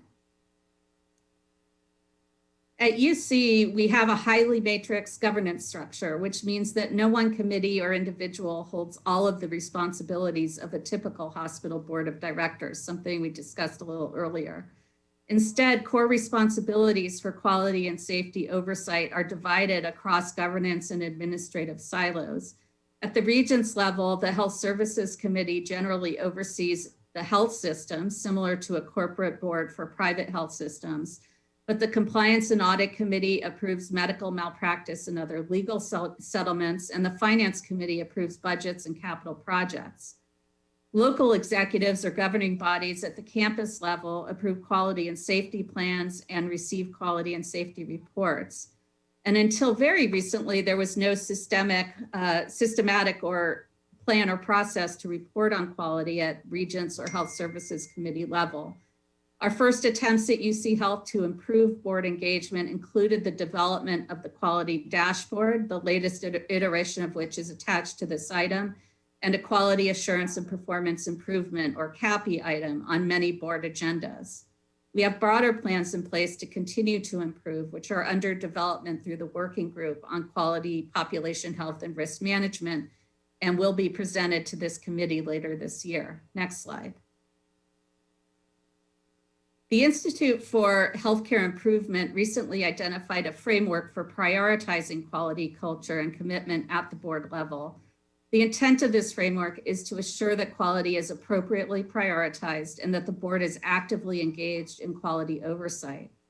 All of these items are important, but I'd like to draw your attention in particular to the third bullet, the importance of board engagement as thought hospital executives on the issues of quality can't be overstated, as reflected in the metrics we went over a little earlier in this presentation. Next slide.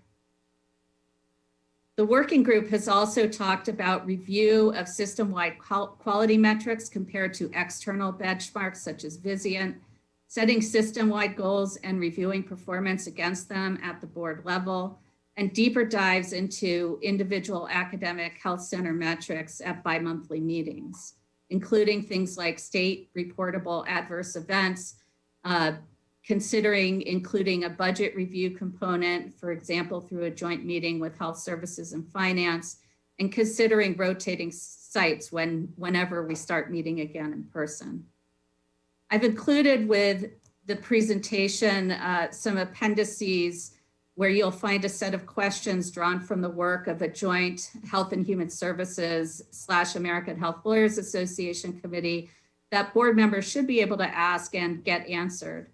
And then also a set of patient satisfaction questions developed by the American Hospital Association, also targeted at board members. And happy to take any questions or facilitate any conversation on this. Muting. Great. That was a very comprehensive report. And as such, believe it or not, I don't see any questions. Does anyone have anything? There is a question. Oh, I thought I saw one from Regent Park. Regent Park. It just came up on my screen. I apologize. Regent Park. Yes, thanks, Chair Lansing. So I was really interested in one of the links that was on this item. It was from the AHA Trustee Services about helping boards have productive discussions about quality of care and about focusing board deliberation, finding the right measures. And it highlighted things like patient experience of care, workforce engagement and safety, continuum of care, community health. And I thought the point of this article was that we can take a broader view of what encompasses quality. And so that is a discussion that I feel like is very relevant at this point, is to take that expansive view about what constitutes quality. And I would love to find ways to incorporate the things that are on this list in this attachment into our conversations in the subsequent meetings. Yeah, absolutely. And one of the things we have talked about within the UC Health group at UCOP is developing a report that goes through at each meeting on these different elements, so that you do have some visibility in a dashboard form, and then we can take focused conversations at least once a year on those different elements to this committee. That's what we currently are anticipating, subject to the deliberations that are ongoing at the work group level. So just so I'm clear, there's several items that Regent Park is bringing up. Are you talking about focusing, which I think would be good, on one of them in each of our meetings, not all of, exactly. Yeah. So that by the end of the year, we focused on all of them, not all of them at one meeting. You could have a dashboard that reports on all of them in case there are spikes that the board wants to look at individually, but focus discussion on one at a time. I think that's a great idea. And Dr. Byington and Rachel, I'll leave that up to you to schedule into our meetings. Absolutely. Thank you. Thank you, Regent Park. Let me just make sure.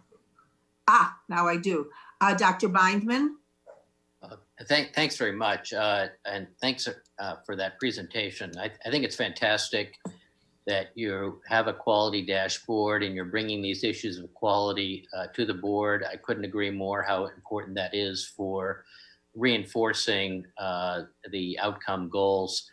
I'd love to learn more, obviously being new to this process, the basis, kind of picking up on the last question for the measures, and just want to throw out there the notion that given the nature of the policy discussion that UC Health has been involved with regard to sizing UC Health and its impact on population health in California, that it would be great to bring measures into the dashboard that reflect what impact a different sized UC Health, for example, if it were to expand and take a larger role in caring for the population in California, what impact that has on the health of California and how we can demonstrate that. As arguments have been raised, of course, that because of the excellent care that is provided at UC hospitals, that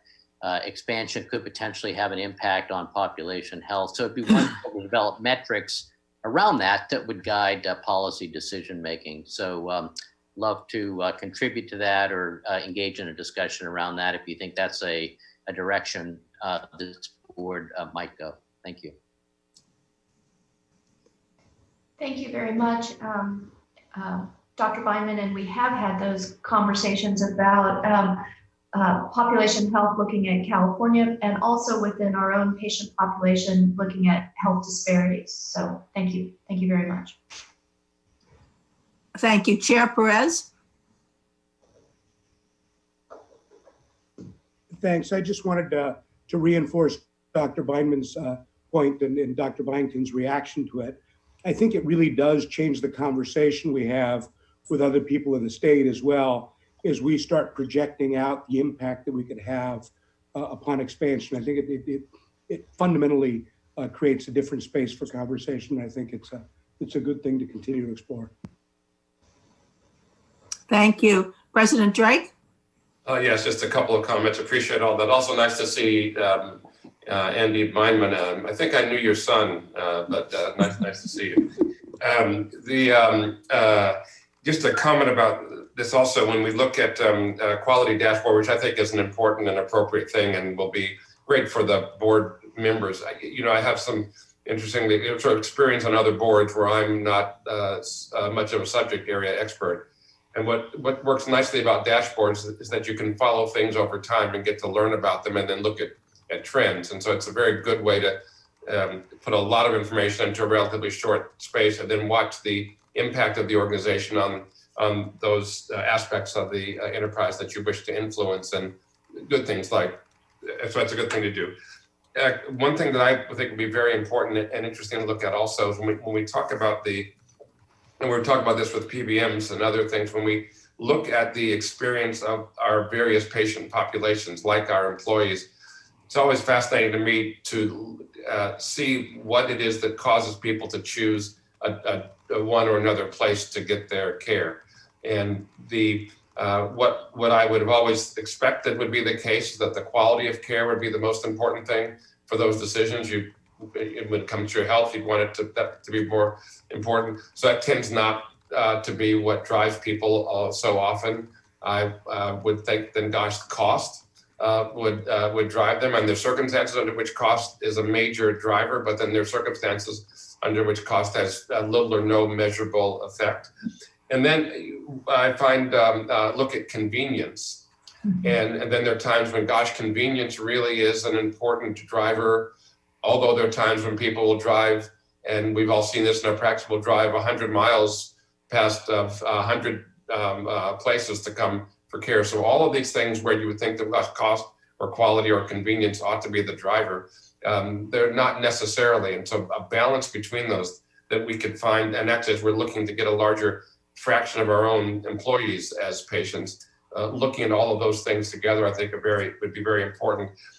Overall, I think that member experience is extremely important and something really to focus on what drives that and how we might measure that. And that we get a lot of feedback from the people who work with us as well. And that good experience will tend to have people move past convenience, move past cost. And as long as they don't believe that quality is really poor, go to a place that might not even be the best quality. So I think all those wrapped in together will help us put the best product out there and then expand to the greatest number of people. Thank you, President Drake. Any more comments? I don't see any. So this is actually perfect timing. So it is 11:59. So we're going to take a 15-minute break so you can get your lunch. And then we're going to go to our speaker series as we're having our lunch. Before we do, I'd just like to take 1 minute to say this is Kumkum's last meeting at the Health Service Committee. And on behalf of all of us, we really want to thank you, Kumkum. You've been an invaluable participant. You've contributed so much. We will miss you, but I hope you'll still come because our committee meetings are open to people who aren't part of the committee. And we look forward to staying in touch with you and thank you. So I just wanted to take that moment. So on behalf of all of us, again, thank you. And sorry. So with that, I'm going to now see you all at 12:15. Okay, thank you. Thank you.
Welcome back, everybody. I hope you all have your lunches.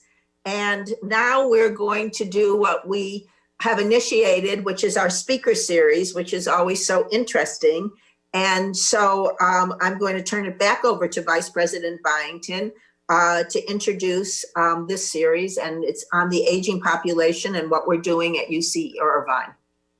Thank you, Regent Lansing. The speaker series is always my favorite part of the Health Services Committee meeting because we get to hear from our campuses and the wonderful work that our faculty are doing on those campuses. Today, we will be featuring UC Irvine Health, and I have the pleasure of introducing to you two exceptional healthcare professionals from UC Irvine. And the work that they do is traditionally considered work with some of society's most vulnerable populations, those being the elderly who live in nursing homes, and then our school-age children, K through 12.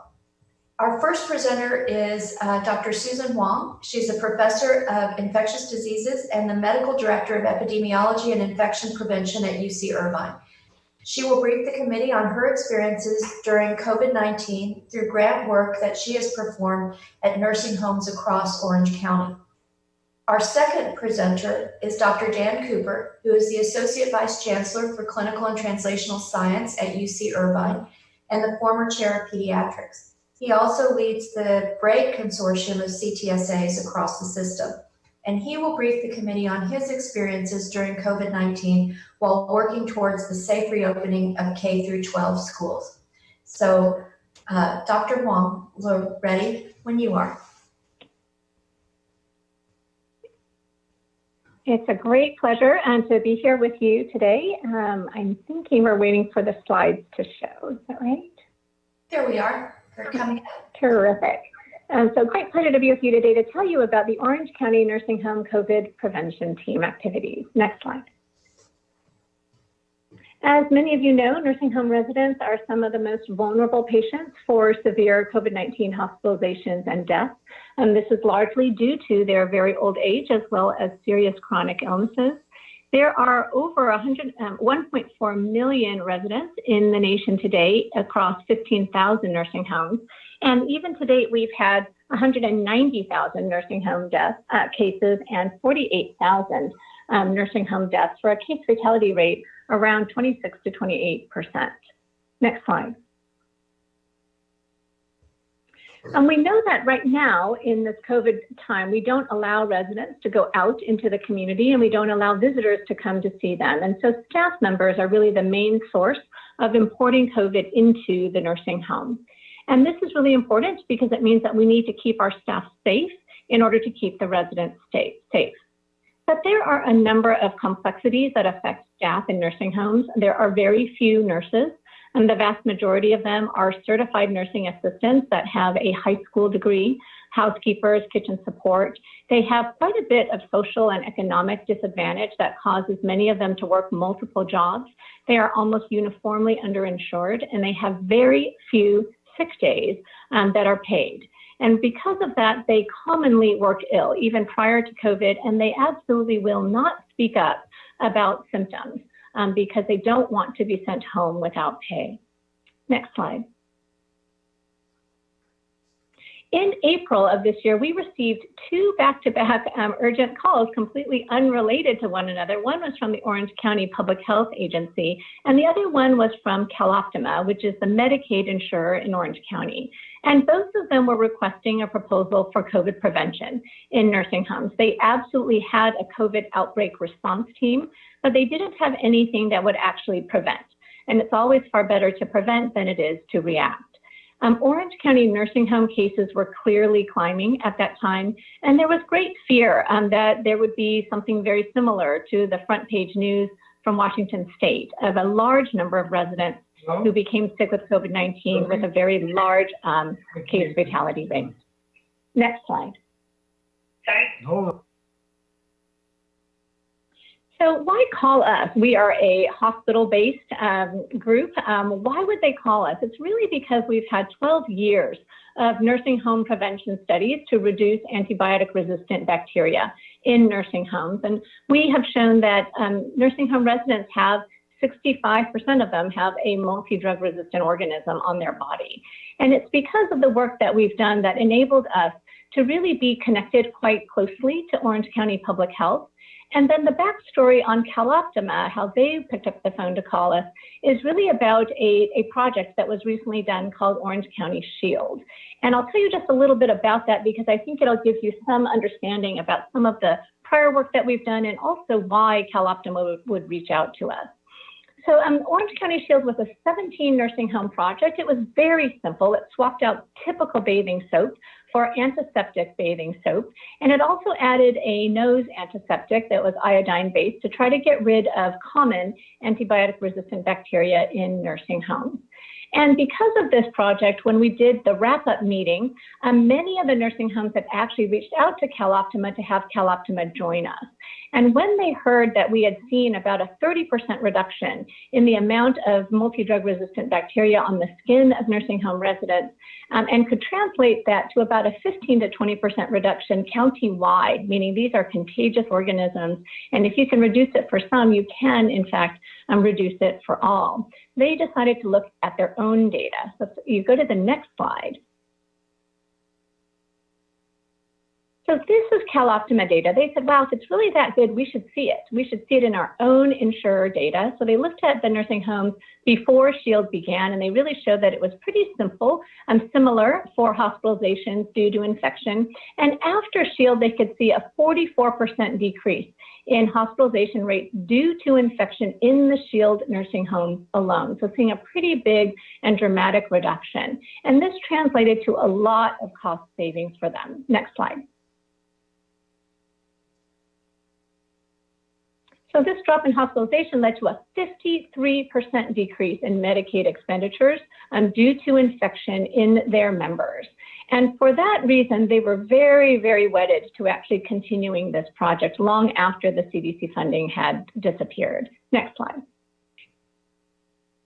So what they did is they actually decided to pay for it. They said for all 70 nursing homes, if you want it, come and get it. We will pay you for the soap, we'll pay you for the nasal antiseptic, and we will actually pay you for some of the labor that it will take to do this. And they've been doing this for the past year, and it was this exact rapport that led them to call us about COVID when it came around to the time in April for us to think about what could be done. So our nursing home prevention team is half funded by Orange County Public Health and half funded by Medicaid. Next slide. So this is what we decided to do. We said we would create a practical and urgent toolkit. We know that time is of the essence. We will actually load it as we go. We'll have it complete in 3 months. Every month we will load one major section of it. It will include signage and posters, protocols, policies, frequently asked questions, lots of tools, and most importantly, it would be absolutely publicly available. It would have all of the logos of public health and UC Irvine if you wanted them in a PDF form. But importantly, it would have Word-based documents that you could download and put your own logo on it, and you could edit things, and you could have absolutely no impediment for using what you wanted to use. We also said we would provide webinars and consultative support. All of the 70 nursing homes in Orange County can call us. They can develop a series of one-on-one questions to go through the toolkit. They can ask their own individual questions. And finally, probably the part we were most excited about is that it's hard in nursing homes to assume that they can take a toolkit just like a self-help plan and institute it themselves. They are pretty under-resourced. They certainly don't have the labor ratio that you would expect to be able to put a lot of effort into quality improvement. In fact, as we know, infection prevention has been a regulated part of hospitals for 20 plus years.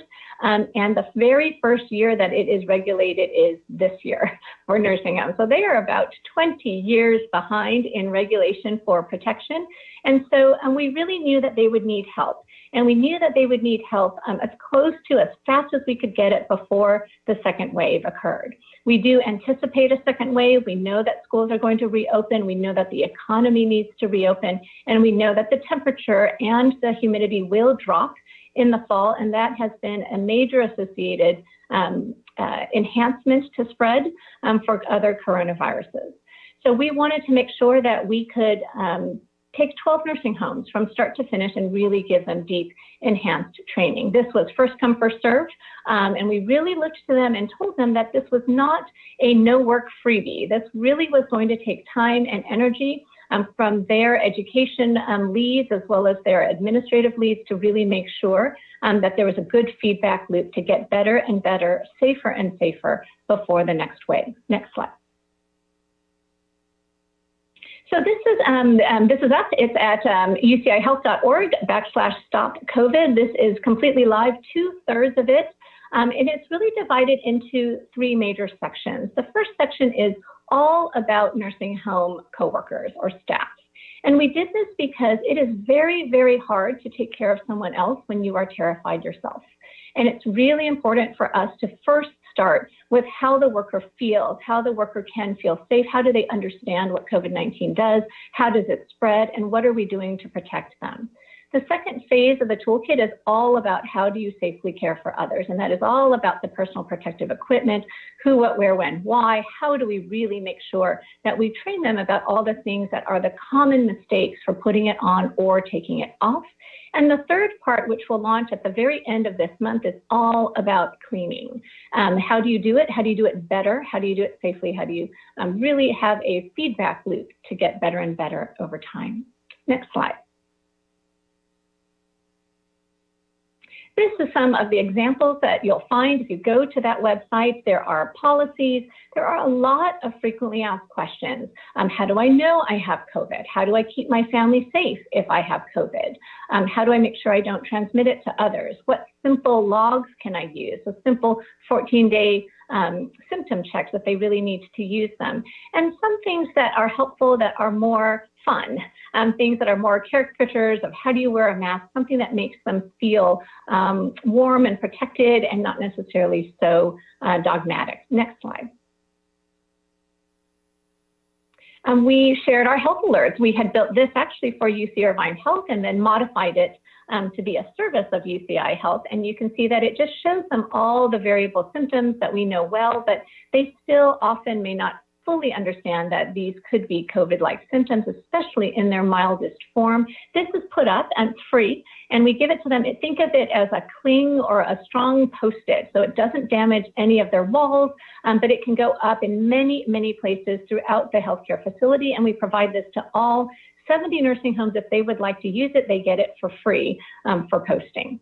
Next slide. We also created videos. Some people learn by reading, some people learn by hearing, and many people learn by visual explanation. And so we have lots of very short videos. We know we can't hold their attention long. What is COVID-19? What are the 2 major ways that it spreads? How far apart is 6 feet?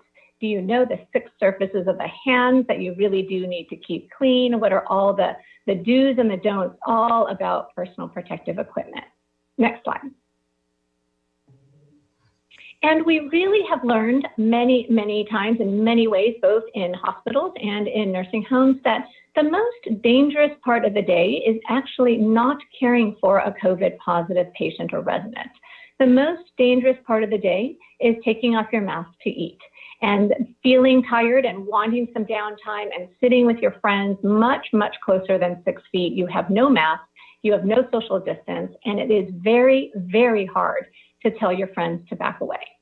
And so we have a number of videos about break room etiquette, and we talk to them about how to reconfigure the break room and how to really make sure they understand the 8 steps to break room safety. Next slide.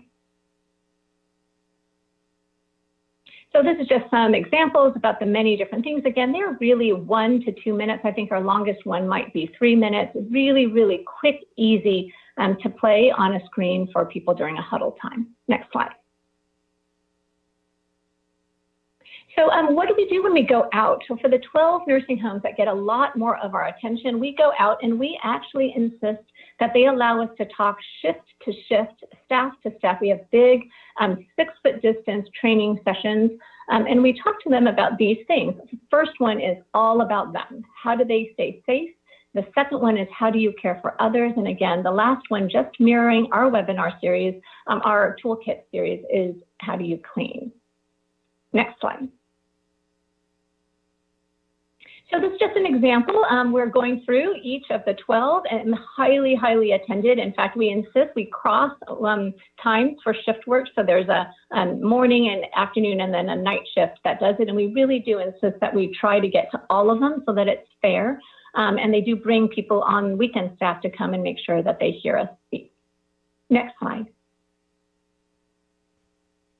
What else do we give them? In addition to the deep in-person training, we actually also provide them with what we call testing suites, free tests. For 3 weeks in a row, we show them why it's so very important for the residents and the staff to do a sweep together. So this is recommended nationally. It's also recommended by California Department of Public Health. But one of the things that we learned early on, it's very difficult to do well. So one of the things that Orange County Public Health would tell us is they would make the swabs available. This is largely in outbreak nursing homes. They would make the test for free, and they just couldn't have enough staff to help with the logistics to really make high compliance swabbing a reality. So we go into the 12 nursing homes and we show them how to make it a reality. A lot of it is preparatory. You need to talk to them about why they should want to be swabbed.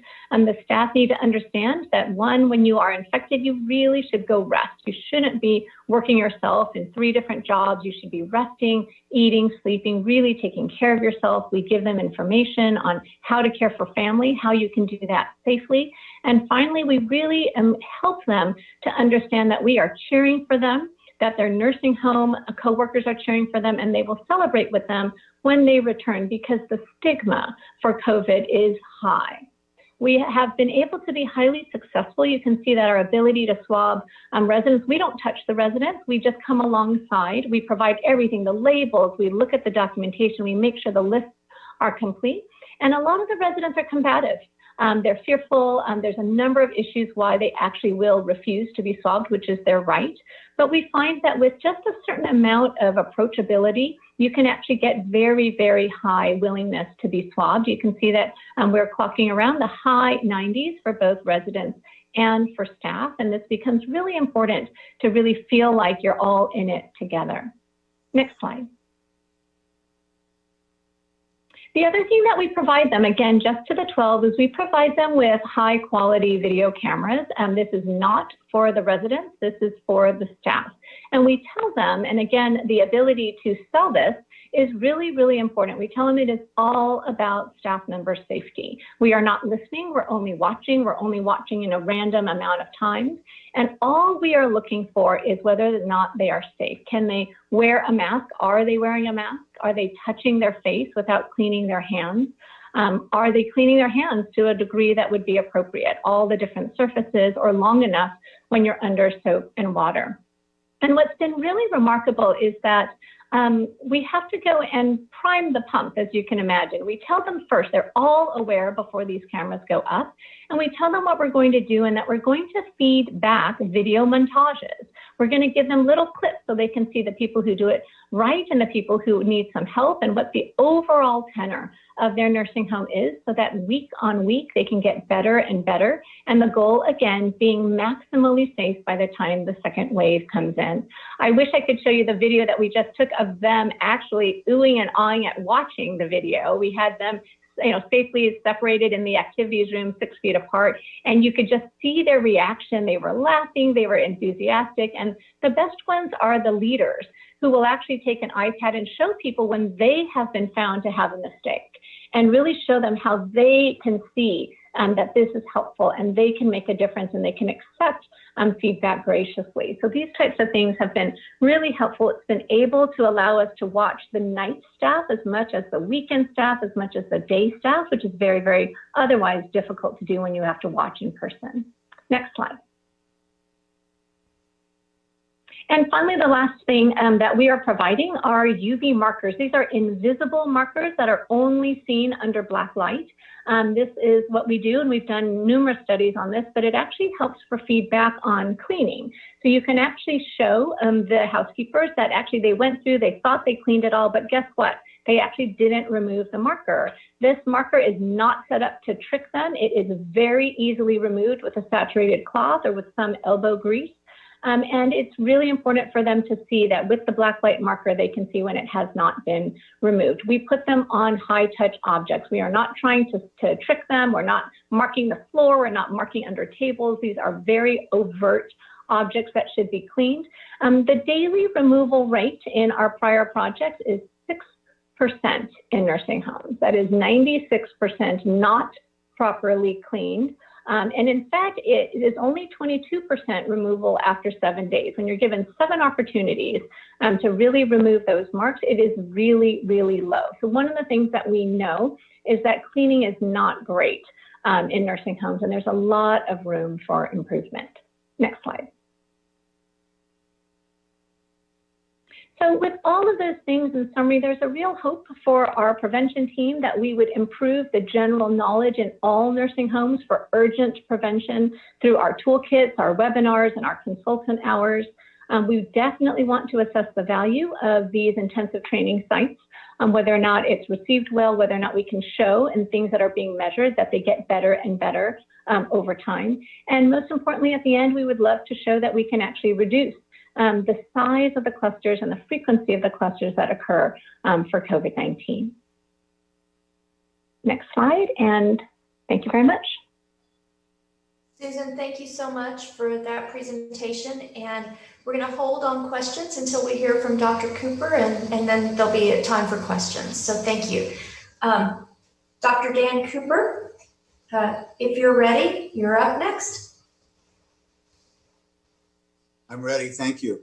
It's an honor to be here, and particularly a great honor that Michael Drake, who had been our chancellor for many years and whom I had the opportunity to work with, is now the president, and his work at UCI, of course, was tremendous. So I'll be talking about the role of the University of California in meeting the challenge of reopening K-12 schools. It's at the other end of the spectrum of what Susan was talking about, but I think you'll see is equally important for us as a university to be involved in.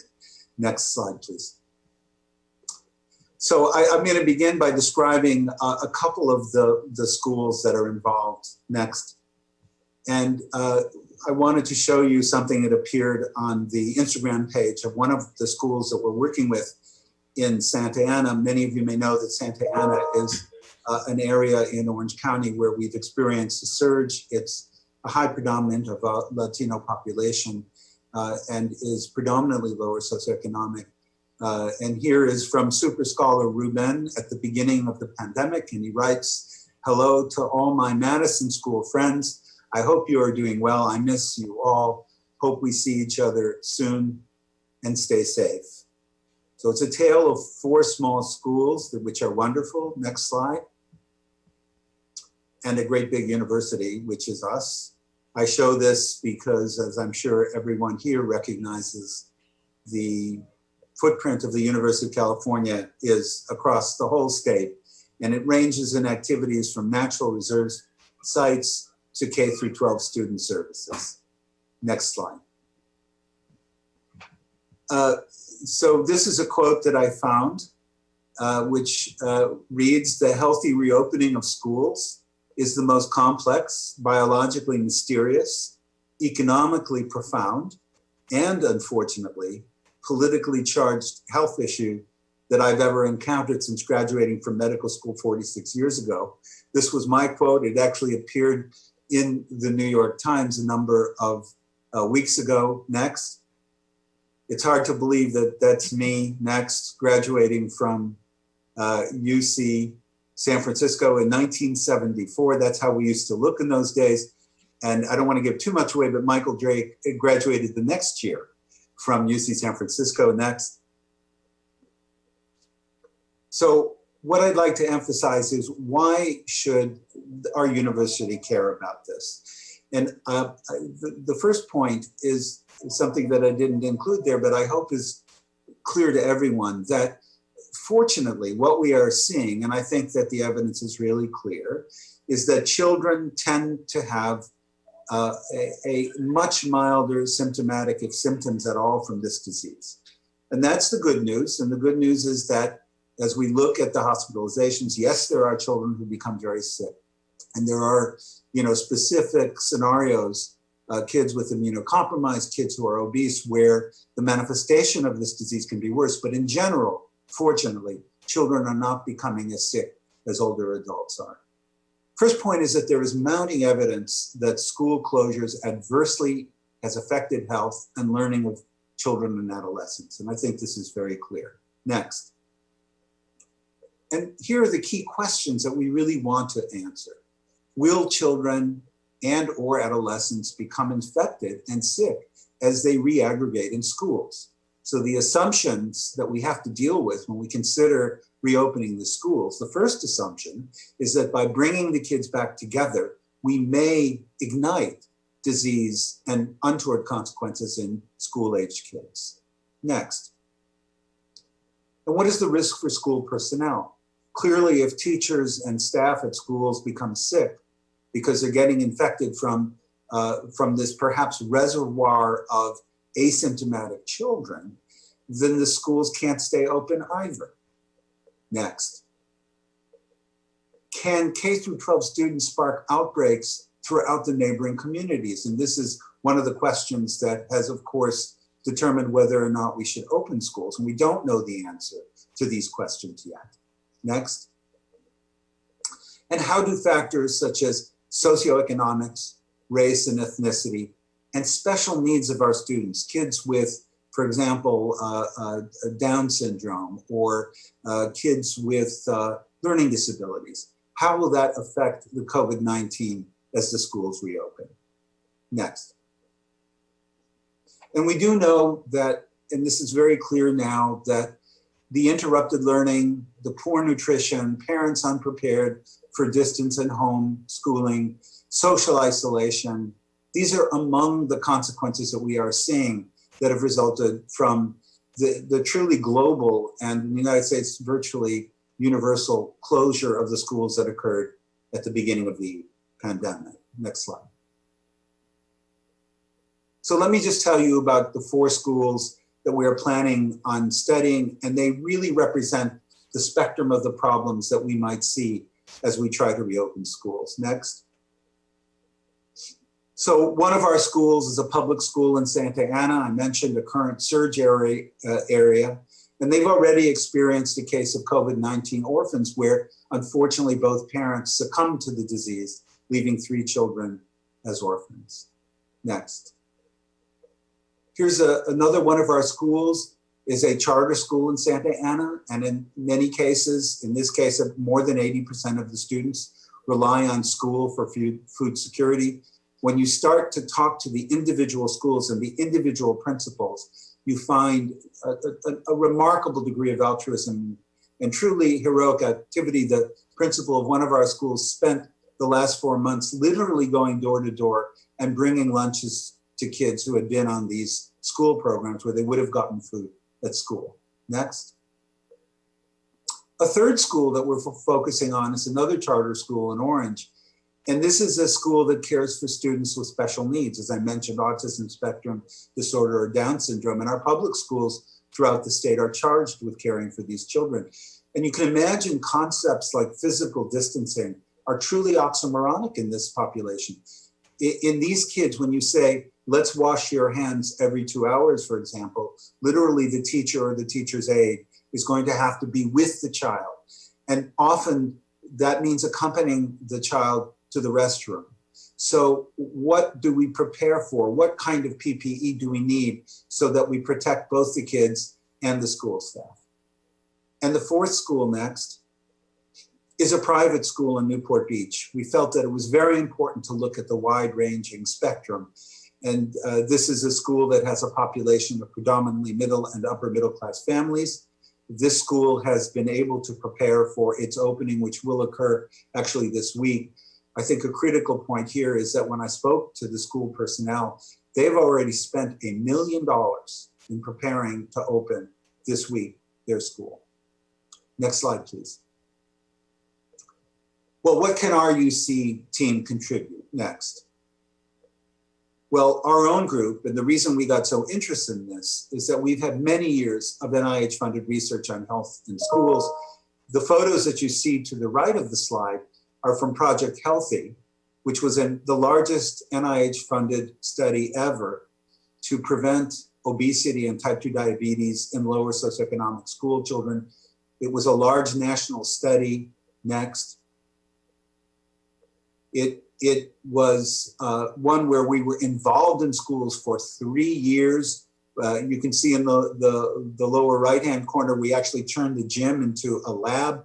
We drew blood, we did oral glucose tolerance tests, we changed PE, and we worked in the cafeteria. And at the beginning of this pandemic, I was losing sleep thinking about how much of a challenge it was going to be to try to reopen the schools in a safe way. Next.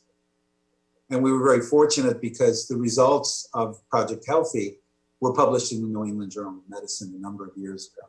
Next slide. Well, one of the things we can do is we can sound an alarm. Next. And we put together a group of wonderful scientists and school personnel. And we published an article that appeared in May in the Journal of Pediatrics. You can see that Dr. Byington was one of our contributing authors, and we thank her for all of her experience in this field as well. And the idea of this commentary was really to wake up as many people as we could to the idea that it is not going to be a simple task to reopen the schools. Little did we realize what a political issue this would become. Next. We can plan and innovate necessary research, and through the support of Orange County Healthcare Agency and through UCI, which, and I see we have Drs. Goldstein and Dr. Stamos who are participating in this conversation, and very early on raised a fund that's helping to support projects like this. We're able to do research, and the research that we're doing with the schools, which we hope to start any day, has two aims. One is to actually measure the viral transmission in students and personnel in selected schools as they reopen. And we want to look at the basic virology, the basic epidemiology. And in particularly, we're focused on the impact of the socioeconomic status and factors like race and ethnicity on the ability of a school to safely reopen. Next.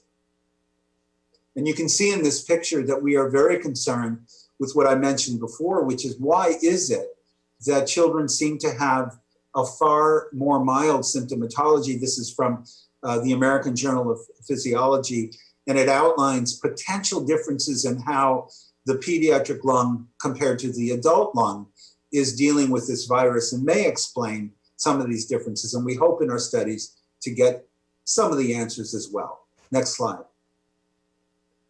And our second aim is to measure the fidelity of mitigation protocols employed by the schools. And Susan addressed this very same question in her talk about what was going on in the senior living centers. It's one thing to tell a group of students and teachers to be physically distanced. It's another thing to see if in fact they adhere to that mitigation. And we hypothesize that the ability to adhere to the mitigation is going to play a role in the actual viral transmission. And we want to look at what works and what does not work, and the environmental issues that impact how schools respond. Next slide, next. And we've adopted a novel approach, which we took from the physical activity folks, called SoPlay, which is a system for observing play and leisure activity in youth. And it has been used in many field settings and in schools to determine physical activity. And we've now worked with the inventors of that observational technique to add to it whether the kids are wearing face masks, the teachers are, and how effective the physical distancing mitigation procedure actually are. Next slide. The University of California can work in partnership with our schools. And I outline here some of the challenge areas and the ways in which the University of California can contribute. So content expertise is very important. The schools don't necessarily have epidemiologists and virologists with whom they can discuss the various nuances of their plans to reopen. And so we can provide access to a variety of content experts. Information assessment, and I'll go into this in a second. We can provide rigorous literature review and continuous updates on the COVID-19 clinical issues. And we can help with startup plans and monitoring. And we can review and provide feedback to individual schools as they develop plans for restart. And we've done this at UC Irvine, and we organized a meeting through BRAID, which is the coalition of the 5 University of California academic health centers that have NIH Clinical Translational Science Awards. And we had a discussion with all 5 of our campuses, UCLA, UC San Diego, UC San Francisco, and Davis. And every one of you, all of the regents and everyone listening to this meeting should be so proud of the fact that every campus has been working in these various ways with their local schools to provide the kind of help that the University of California can. And many of you heard what our colleagues at UCLA are doing in conjunction with Stanford and Johns Hopkins to provide the kind of testing that will be necessary as we move forward. So I was very proud coming out of that discussion about everything that the University of California is doing. Next slide. And as the political landscape changes, we can assist individual schools to plan. This is, again, an Instagram photo from one of our schools that we work with in Santa Ana. We actually sent some of our doctors to this school, and when the word got out that physicians from the university had been in this school in Santa Ana, there was a huge response from the community, because there was a sense that this school in the middle of Santa Ana, where there's a large surge, was not going to have to face this alone. Next slide. We can assist school districts to evaluate the data. And you know there's been a tsunami of data that has emerged from this. Sometimes it's misinformation, sometimes it's half-truths, and sometimes it's just differences of opinion. Next slide. For example, this was a picture that was actually shown by the administration, which tried to make the case a couple of weeks ago before there was a sort of a change in attitude. This is data from Norway. The black line shows where the shutdown began. The blue line shows where schools partially reopened. And some folks were saying, well, you see, there's no problem. But what they neglected to show, next, was this slide from another country, where the black line again shows where the shutdown occurred, the blue line where schools reopened, and then there was a surge, and there will be surges. And if we're going to address this question, we have to be completely honest and transparent about what the possibilities are. Next. Here's an article from July 10th in Science Daily. Children rarely transmit COVID-19. Some doctors wrote in a new commentary, and they said schools can reopen in fall. Next. And then a week later in the New York Times, the headline read, older children spread the coronavirus just as much as adults. Large study finds school reopenings will trigger more outbreaks. And so our colleagues in the school system are really not equipped to deal with this degree of contradicting information, and we can help. Next slide. Bottom line, take-home message. So the schools must be considered by parents and staff as a healthy place. And the UC system can play a role to ensure the healthiest possible reopening of our schools. And to achieve this, we can simply follow the ABCs. You'll pardon the school-based metaphor. Next. Next. So A is we need to activate our researchers and scholars, and I think we're doing a great job of that. Next. B is we need to build bridges of trust, team science, and continuous learning with our partners in the schools. And next. C is collaborate, collaborate, collaborate as partners across California's diverse communities. Next. So as I was thinking about this, this is one of those issues where looking for the truth is very difficult. And I found this quote from Albert Einstein. He wrote, as for the search for truth, I know that from my own painful searching with its many blind alleys, how hard it is to take a reliable step, be it ever so small, towards understanding of that which is truly significant.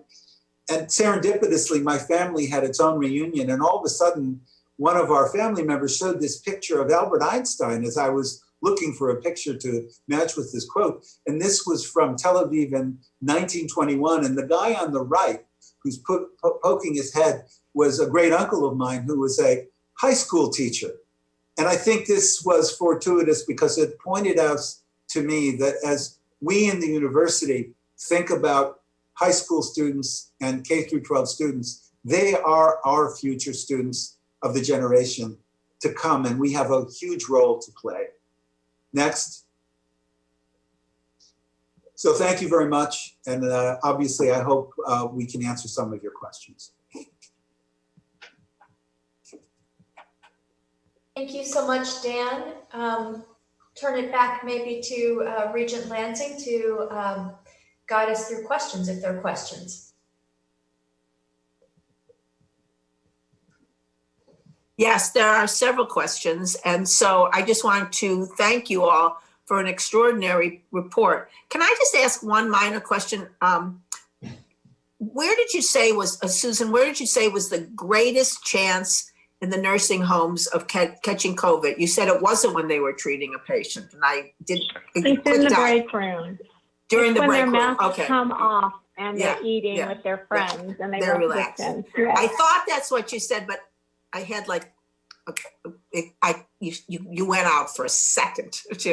Okay, thank you. I will now turn it over to Regent Makarishian. Oh, thank you, Sherry. And it's a great presentation.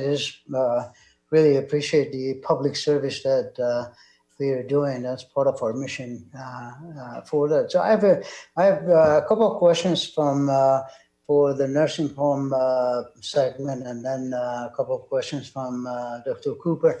Regarding the nursing homes, when you have the OC prevention story, 17 nursing home projects swapping bathing soaps to antiseptic soaps, do you have the results of those after you have made those recommendations? Do you have results of any of your research already? Yeah, so we've been doing probably what amounts to now four major trials in what we call decolonization, topical antiseptic soap. So in the intensive care units and hospitals, that was published, goodness, now maybe 5 or 6 years ago in the New England Journal of Medicine, about having the ability to drop bloodstream infections by almost half.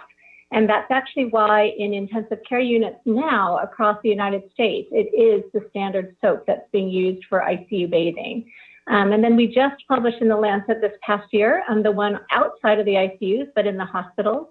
We did one on post-discharge, so people who were positive for an organism called MRSA. We looked at those outside the hospital for the year after they left. If we gave them some soap and something in the nose and a mouthwash, could we reduce infection there, and showed again that we could reduce not only a large amount of infections, but also rehospitalizations. And this is the nursing home arm. So the trial has just ended, but the OC Shield data was actually to be presented at a major meeting, a decennial meeting by CDC that had to be canceled in March. And it will be presented as an oral abstract at the Infectious Diseases Society meeting in October. So just one more month outside. So hopefully getting the word out, and that in even the highly vulnerable, something so simple as bathing soap can make a difference. So but this is not just specific to nursing homes. I mean, this should be basically practiced everywhere. So why wouldn't we do this across UC, all the dorms, all your the videos on etiquettes for social distancing, black light cleaning, all the other stuff. Why wouldn't we do the same exact recommendations that you're doing for nursing homes, for our dorms, for cafeterias, for any place? For COVID. So there's a difference between multi-drug resistant organisms, the value, and it's been the reason why it works in intensive care units and preoperative settings and the nursing homes, is to try to prevent something that's already on the skin, already in the throat, already in the nose, from producing infection. So what it's trying to do is prevent your own bacteria from causing trouble during a time when you're going to have an incision, or you're going to have lines and tubes going through your skin, breaking your good barrier. For COVID, our hope is that we don't want it shouldn't be on you in the first place. We are really working on all the things that will actually stop transmission in the very first place.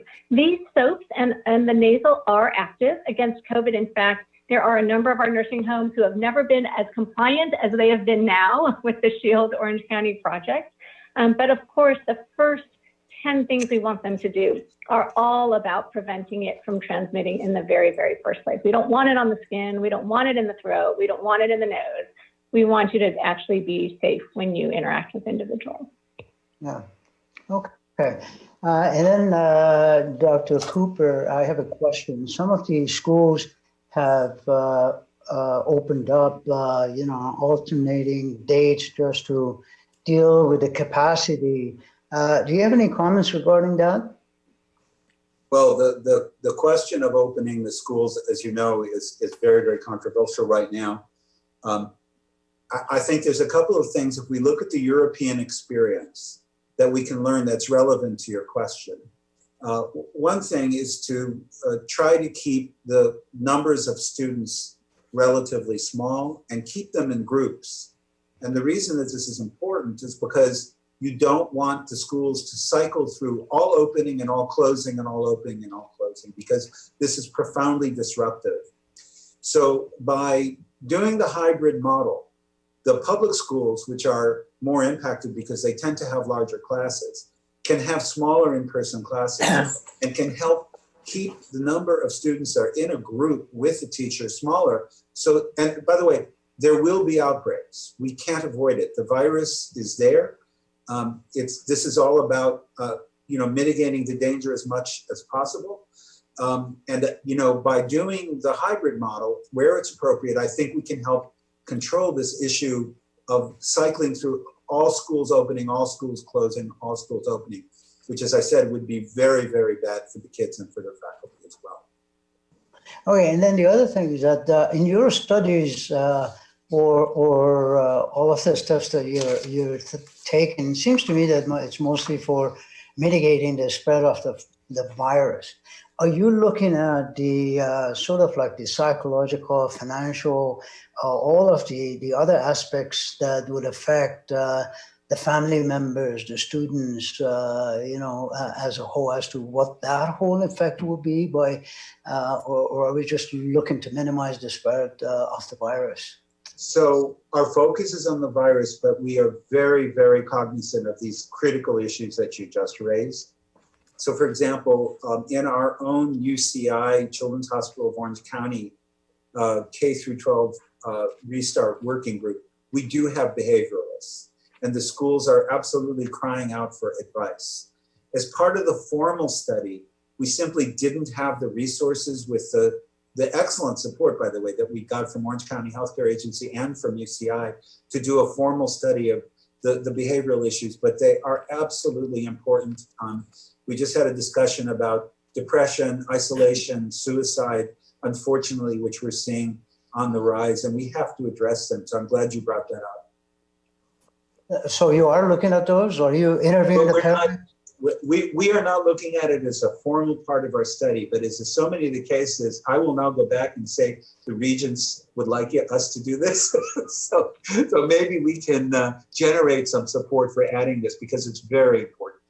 But I guess what I'm saying is that, should it only be one focus, or really you should push for it rather than saying regions? Wouldn't that be like, okay, spread of virus is one thing, but spread of other problems is as important as spread of the virus, because the other problems may stay forever, but virus may go away with medication or some vaccine. But I guess I'm glad that you're going to bring this up, but that would be very important at least. I'm just one person, but no, I definitely agree with you. And Regent Makarichian, those aspects of the pandemic are being studied across our university and the other universities in different domains at the university. Right, but it's not part of the study that you're doing for mitigating the spread of the virus, which I think what I'm suggesting is that perhaps it should be part of the same thing, because there's no difference between the two. One causes the other, right? Got it. Thank you. Thank you, Hadi. Chad Lefteris, followed by Kumkum. Thank you, Chair Lansing. I really just want to take a minute on behalf of UCI and UCI Health Enterprise to thank Drs. Cooper and Dr. Wang. What tremendous resources they are to us. We are so fortunate to have them. They have been actively involved in everything that we're doing here. And as you can see, having an amazing impact, not just at UCI or UCI Health, but across the broader community. So I just wanted to recognize them both. Thank you very, very much. We're so fortunate to have you on our teams. Thank you for doing that, because we all feel very grateful as well. Can I just pile on for 1 second and say, not only are they doing what you're hearing about, helping in the community, but they help in the hospital. They're helping UCI open. They're working on opening businesses, advising businesses in Orange County to reopen. So these are stars. Everyone, these are great stars. We agree, totally. It's also a great report. Thank you for singling them out. We appreciate it, and we add our gratitude. Kumkum? Thanks, Chair Lansing. Again, yes, let me echo what a great set of reports these were. I have two questions. One, Dr. Huang, about staff, when they're sick, they don't want to report that they're sick. How does the pay system work? If I missed it, if you may, I'm sorry. If you're sick, do you not get paid? And I have another question. So, before COVID, they get about six days a year. That is it, 6, where they would actually be paid. And once they're sick, if they're working multiple jobs, they'll be burning one of those days for all of their multiple jobs. So they just have an inherent tendency. So even during COVID, when many of the nursing homes, because they were required to, said, look, if you get COVID, you'll get, your 14 days off, but it's usually one shot. So if they thought they were sick from something else and it ended up being rhinovirus, they don't get it again. There is just a tendency to be very fearful. They don't trust the system. The system hasn't always been kind to them. The turnaround for administrators, for leaders in nursing homes is 50% a year. And for each of the staff under that is far, far more than that. So the loyalty is very limited.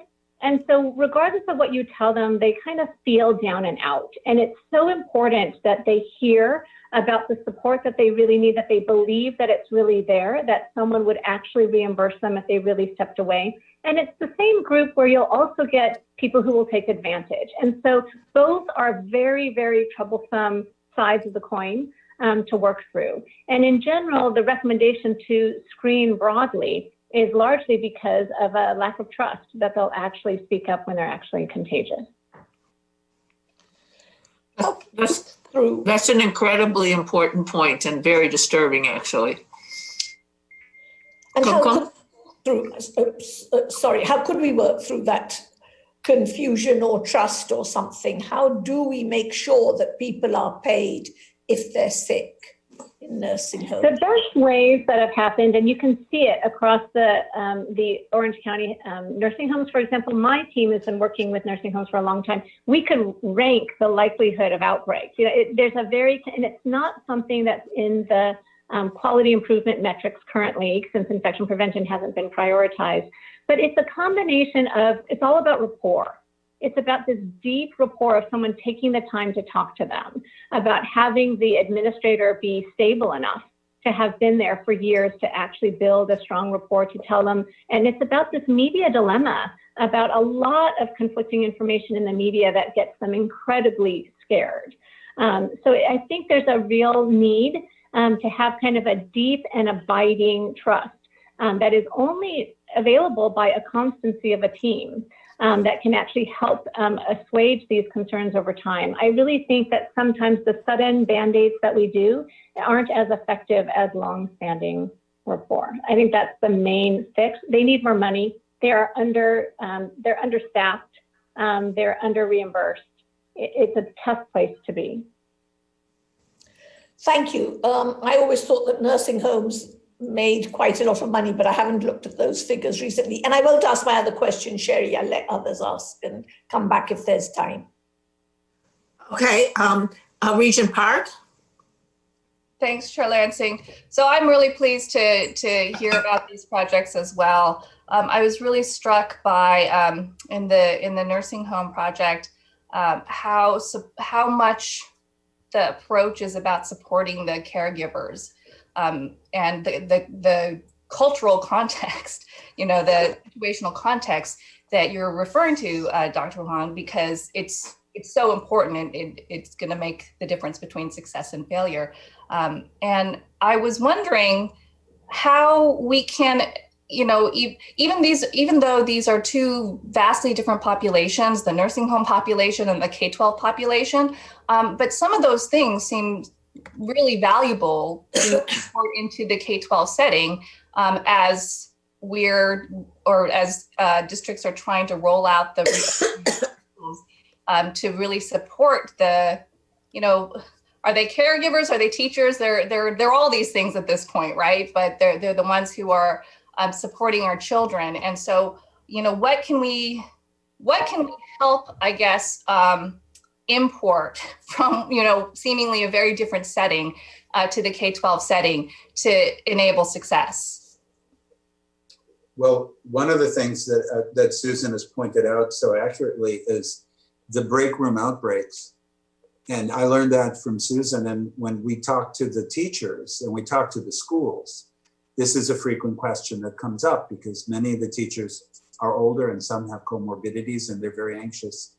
And we point out to them, and there's always an aha moment when I point out Susan's stories about, you can't just go to your teacher's break room and pretend that everything's okay. Take your mask off, sing together and have coffee together. And I think that that's one very poignant lesson that we have been trying to bring to the schools as well. We've seen in the schools that outbreaks often come from the community and not necessarily from the children. And so we've got to try to prevent as much as possible. So that's one of the take-home messages that I've certainly gotten and that we're trying to convey to the schools as well.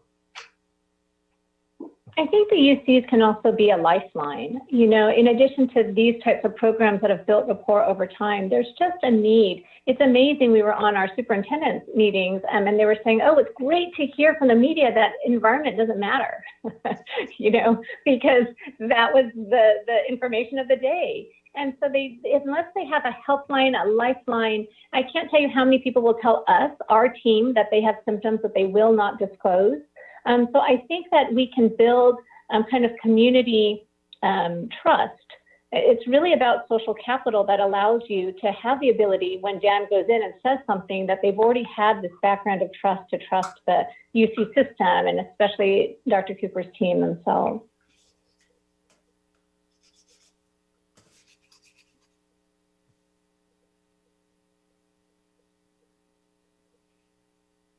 Jerry, you're on mute. Okay, I apologize. I didn't want there to be any background noise. For our final question then, Jamal, because we do need to move on. Absolutely, and thank you, Chair Lansing. Just want to make a quick comment. I think I might be remiss after hearing this presentation without mentioning the intersections with this conversation and the we've been having for a while now about basic needs of our students, staff, and employees and faculty within the University of California. It seems that your presentation really engaged the idea that the experience for students and faculty and staff extend beyond their level of employment and education context, and that the whole individual needs to be considered as we kind of wrestle with these issues that are affecting our university in the moment. So I just wanted to bring that up and thank you for the great work that you've been doing. So again, thank you. These were extraordinary presentations, and they also, these presentations are also one of my favorite parts of health services. And thank you, Dr. Byington, because I know it was your suggestion to do this. And so on behalf of all of us here, thank you for the incredible work that you're doing. We are extraordinarily grateful. And now, Dr. Byington, I'm going to return it back to you for item H4. Thank you very much. And I think you'll see on our last item, it is related in some ways even to the conversations that we've been having with Dr. Huang and Dr. Cooper. And so this item is entitled Health, Labor, and Occupational Health Considerations During COVID-19. We've talked about many aspects of COVID-19 since the pandemic began. And I'd like to now bring the discussion to our own occupational health considerations, and for those healthcare workers on the front lines within our own facilities. And so I will start the presentation first by showing some data, and then I'll be joined by Cheryl Lloyd, Acting Vice President of Human Resources, and Peter Chester, Executive Director of Labor Relations, as they review labor strategy overall around health. And then we'll have an opportunity to hear from our CEOs talking about our own work with labor relations as related to COVID across our campuses. So this is the first slide, and I think one of the things that I'd like to convey is that we know who our healthcare workers are, and we are aware of the risks that they take in doing their jobs, and that we value them and we value their service. And throughout the COVID-19 pandemic, we have worked very hard across the system and with all the expertise that we can muster across the system to protect them using the best information and science that we have. Next slide, please. So when I look at this map, it's really just to show you that California still has one of the highest rates of hospitalizations or number of people in the hospital. And so as long as we have hospitalized patients with COVID-19, we have to be able to protect everyone, all of our healthcare workers and all of the patients in the settings in which we're dealing. Next slide, please. So since the pandemic began, and really since February, I have been meeting regularly with our labor leaders and Peter Chester and individuals from our environmental health and safety and from occupational health to listen to the concerns of our labor leaders and our employees. And I've summarized them here, some of the concerns that we've heard throughout the pandemic. Early on, it was on the availability of personal protective equipment. All of us were being flooded with requests, and the rate of use of personal protective equipment went up by 25-fold across our campuses. We've also heard concerns about the use of masks, including N95s. We've heard in relation to N95s, ways to try to preserve them. We have implemented things such as universal testing of our patients so that we can appropriately segregate patients with COVID-19 and know the healthcare workers that need specific personal protective equipment for COVID-19. The use of universal masking or face coverings within our facilities, and then the appropriate use of N95s as we learn more about what types of procedures are exactly posing the risks. We've also heard concerns from the system about healthcare worker exposure and testing, and the desire to have a single uniform definition for exposure, and then what type of exposure would trigger follow-up testing. And I'll share some policies that we are proposing with you in just a moment. And then finally, one of our big concerns as leaders of this institution is our healthcare worker wellness and resiliency. We obviously need a healthy workforce if we're going to deliver care to our community during this time.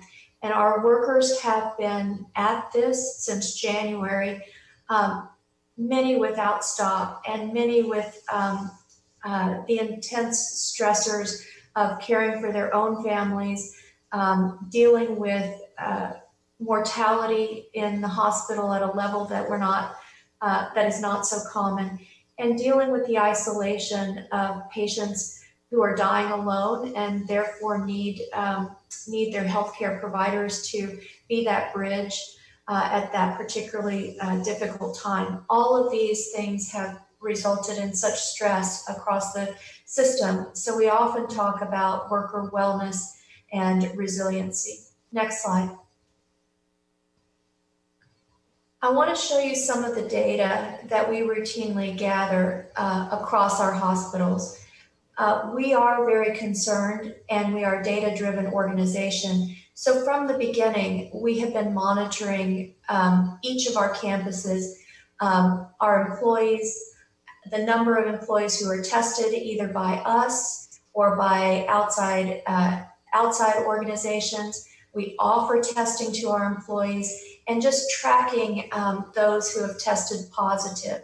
So across the UC Health, there are almost 100,000 employees system-wide. And to date, we've tested about 31,000 of those employees for COVID-19, either because they were exposed, because they had symptoms, or they were part of a testing, an asymptomatic testing study so that we could just have situational awareness. So we've tested about a third of our employees overall. And overall, of employees who are tested, 3.9% have tested positive. That is a proportion that is lower than the state overall, but you can see that there is variation by the individual campuses. And when we look at our entire workforce, because those that we haven't tested usually had no indication for being tested, our overall proportion of employees that have tested positive is just over 1%. And this is roughly the number of tests that we anticipate doing each week, about 1,400 to 1,500. Next slide, please. And these data come from occupational health. So in our state, if you contract COVID-19 and you are a healthcare worker, it can be assumed through state law that you acquired the infection at work. And so these are cases that have been adjudicated through occupational health and have been attributed to, have been classified as occupational, really because that is what's allowable with our current legal framework. When we do case investigation, however, we often find that our employees had other contacts outside of work, and that often these were community acquired. The second thing that we've learned through looking at these cases, much like what Dr. Huang presented regarding the nursing homes, our employees are not getting infections through caring for patients. They are using PPE appropriately. We have had good supplies of PPE for them. If they get the infection at work, it tends to be the break room transmission, colleague to colleague. So we are spending a lot of time now educating our staff and trying to ensure that our public spaces and break spaces are safe and that people follow the rules in those spaces. So you can see the total numbers here since March that we have looked at. The numbers of work-related cases mirror the intensity of transmission in our communities, with declines over March, April, and May, and then increases again in June and July. But overall, a total of 319 cases at this point. Next slide, please. We're also doing research on the transmission of SARS-CoV-2 within hospital settings. This is one paper that has been published from UC Davis that looked at nosocomial, that means transmission in the hospital, from the first 2 patients that had COVID-19 during community spread. And this actually was a very reassuring paper because it was very early in the pandemic. The first patient came in before we were able to test for COVID-19. And even without knowing that the patient had COVID-19 and the large number of staff that came into contact with the patient, there was very little nosocomial transmission. And these observations from this study really suggested that it was close contact through respiratory droplets rather than transmission across long distances through the airborne route. So it was a reassuring publication. Next slide, please. And we're also looking at how to implement emotional support and mental health as a response plan for our healthcare workers during the pandemic. This publication comes from UCLA, a number of investigators using a National Academy of Medicine framework for providing emotional support during a pandemic. With the lower tier, really support available to everyone through the organization, all the way to the upper tier for those individuals who have sustained trauma through their work during the pandemic. Next slide, please. And then this is the framework that was produced recently in response to the request from our labor colleagues who really wanted to see a single definition for exposure that would be used across all campuses, and then how that would trigger testing so that there would be a reduction in variation. And we called together our system-wide infection prevention groups. Dr. Huang is a member of that group, as well as our occupational health experts leader system-wide, and developed guidance here for the UC system for the healthcare worker setting, for the other settings, which really we refer to as community, but really these are our campuses, not hospitals. And then when we would have an exposure, and then when we would do testing. And so this has now been through review by our health coordinating committee, by the management response teams, by the chancellors, and will be disseminated through all of the campuses. Next slide, please. Now, I'd like to turn it over to Vice President Lloyd and Peter Chester to talk about the labor relations engagement strategy. And let's see if Vice President Lloyd is on. Here I am. Yes, I am. There we go. Okay. So good afternoon. I'd like to thank Dr. Byington for the opportunity to address the Health Sciences Committee on this very important topic of, how do we engage? And actually, I'd like to thank Dr. Byington for her leadership in this space. So I just would like to tell everyone that on the very first day that the University of California was notified that we had the first case of community spread, Dr. Byington was in a meeting with union leadership across the system, and her phones were ringing, and she was attentive in the meetings and not really paying attention that her phones were ringing, because she was attentive in the meetings. And her phone was ringing to tell her we had the first case of community spread. And she was in that meeting with the unions talking about, what she was doing to protect everybody in this space. But interesting for me, she has been on point meeting with the unions regularly in this space. And interesting enough, a lot of you know that I have two hats. I'm the Chief Risk Officer, and in my Chief Risk Officer role, Environment, Health, and Safety reports to me. And Ken Smith is the Executive Director in that space. He is in those meetings with Dr. Byington when she meets with the unions. And also, I also serve as the Acting Vice President of System-Wide Human Resources. And Executive Director Peter Chester, who's over labor relations, he's also in those meetings with Dr. Byington. So they were both there on that day when all of this occurred, and wanting her to look at her phone because that was when this all happened. And then ever since then, there's been some pretty regular engagement with the unions on the pandemic. Rarely do we talk about how the system is set up to engage with the unions. So let me just give you a brief overview.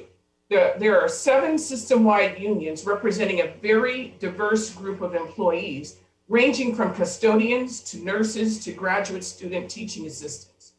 The unions vary significantly in size, with some units containing more than 15,000 employees, whereas others have fewer than 400 employees. The unions are AFSCME, American Federation of State, County, and Municipal Employees, the Teamsters, the University Professional Technical Employees, UPTE, California Nurses Association, United Auto Workers, University Council American Federation of Teachers, Federation of University Police Officers Association, etc. System-wide units span 10 campuses, 5 medical centers, and the Lawrence Berkeley National Laboratory. So for example, the system-wide clerical unit includes all of the representative administrative support employees in a single bargaining unit. Local units, generally much smaller, refer to those bargaining units that are composed of a group of employees at a single campus, for example, Berkeley Skilled Crafts. In addition to the system-wide units that I referenced, there are campus-based units. Those units consist of job classifications that are very closely grouped together, such as medical interns and residents at the individual medical centers or skilled trade employees at an individual campus, plumbers, carpenters, electricians, etc. UC has a system-wide labor relations office that is a part of our system-wide human resource function. There are 11 labor relations professionals at the Office of the President who have primary responsibility for negotiating and administering the system-wide labor contracts. Chief negotiators who represent the university in system-wide labor contract negotiations work in this office. The campuses, medical centers, and the lab each have their own labor relations office. These offices are responsible for ensuring contract compliance at their locations and for bargaining the local contracts. Now, I'm going to turn it over to Peter Chester, who's the Executive Director for System-Wide Labor Relations, and he will walk you through this slide here, which illustrates the labor relations engagement strategy and how these locations work with the system-wide leadership and the local leadership. Peter? Peter, are you on mute? I did see. I should be off mute now. Okay. Great. Let me just get back to the slide.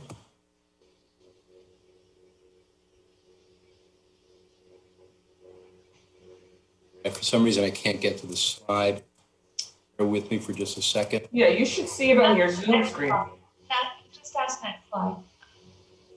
It's there. No, it's there. It should be on your Zoom screen. There we go. I've got it. Thanks. Good afternoon, everyone.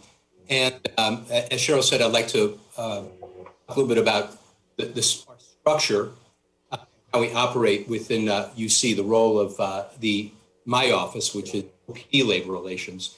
And then the next slide, we'll talk about labor relations principles. So as Cheryl said, OP Labor Relations is the top administrative office when it comes to labor relations. We have primary responsibility for negotiating, administering the system-wide contracts. And as Cheryl mentioned, we have some very large bargaining units. Some of you, and I know you're familiar with them, the nurse unit, which has over 15,000.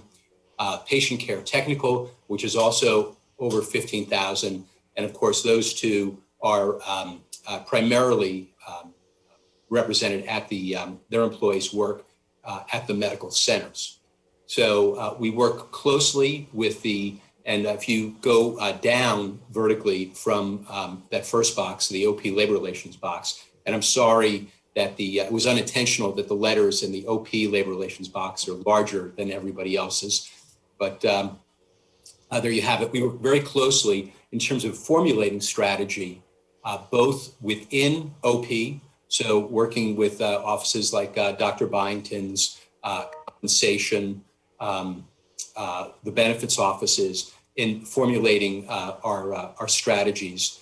We also work very closely with the location offices, and that's the box that's down there that says Campus Medical Center Labor Relations Offices. And as Cheryl mentioned, they have their own complement of labor relations professionals who are working on a much more day-to-day basis with their union counterparts and advising campus and medical center operations as to what their contractual obligations are. So really where the rubber meets the road, if you will, is down at the Campus Medical Center Labor Relations offices. And they advise us when there are issues that arise, say contract language that's been recently negotiated where there might be a problem.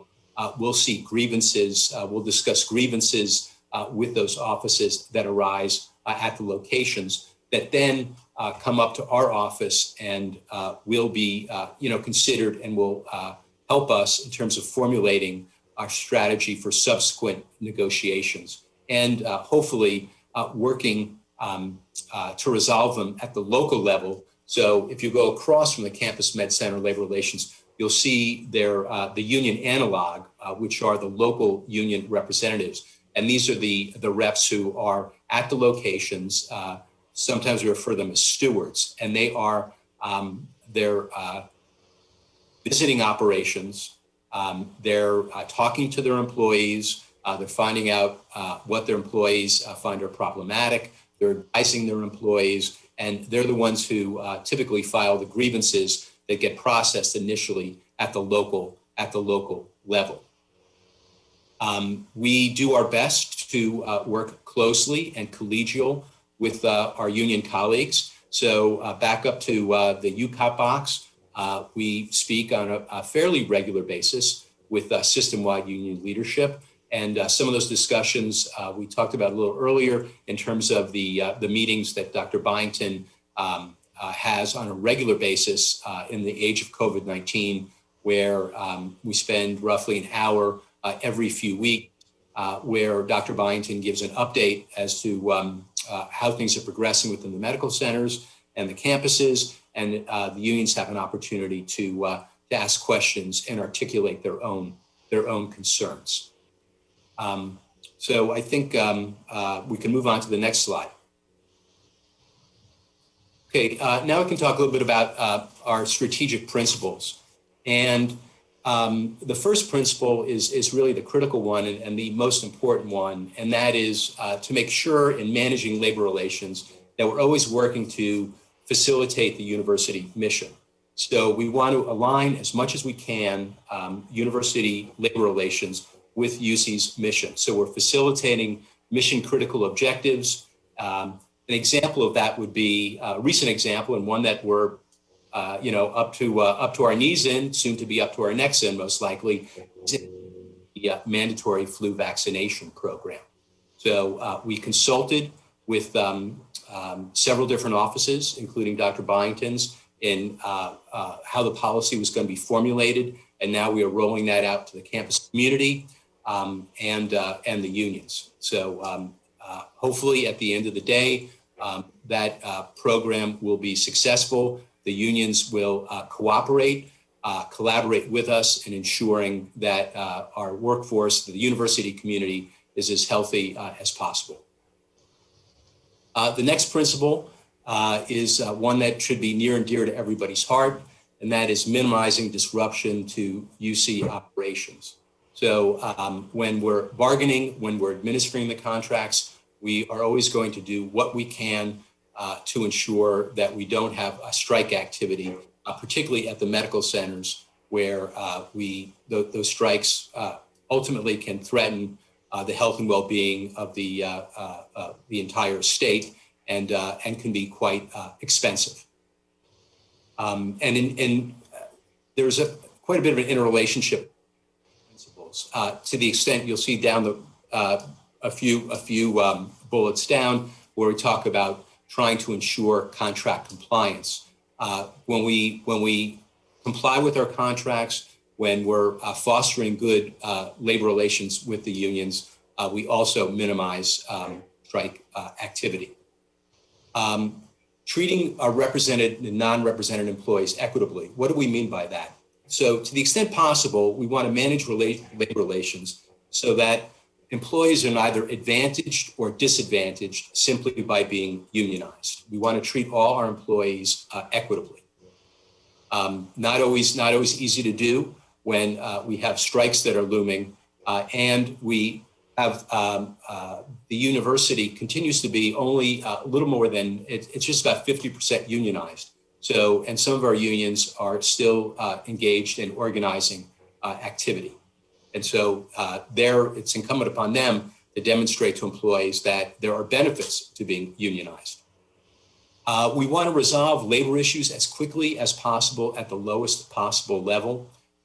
Looking back at the slide we just discussed, the way we do that is to our local labor relations professionals so they understand, and our managers and supervisors who are working within the confines of these contracts, they understand what their contractual obligations are, and so that their policies and their actions are consistent with the contractual requirements. And when problems do arise, the local labor relations office is able to resolve them.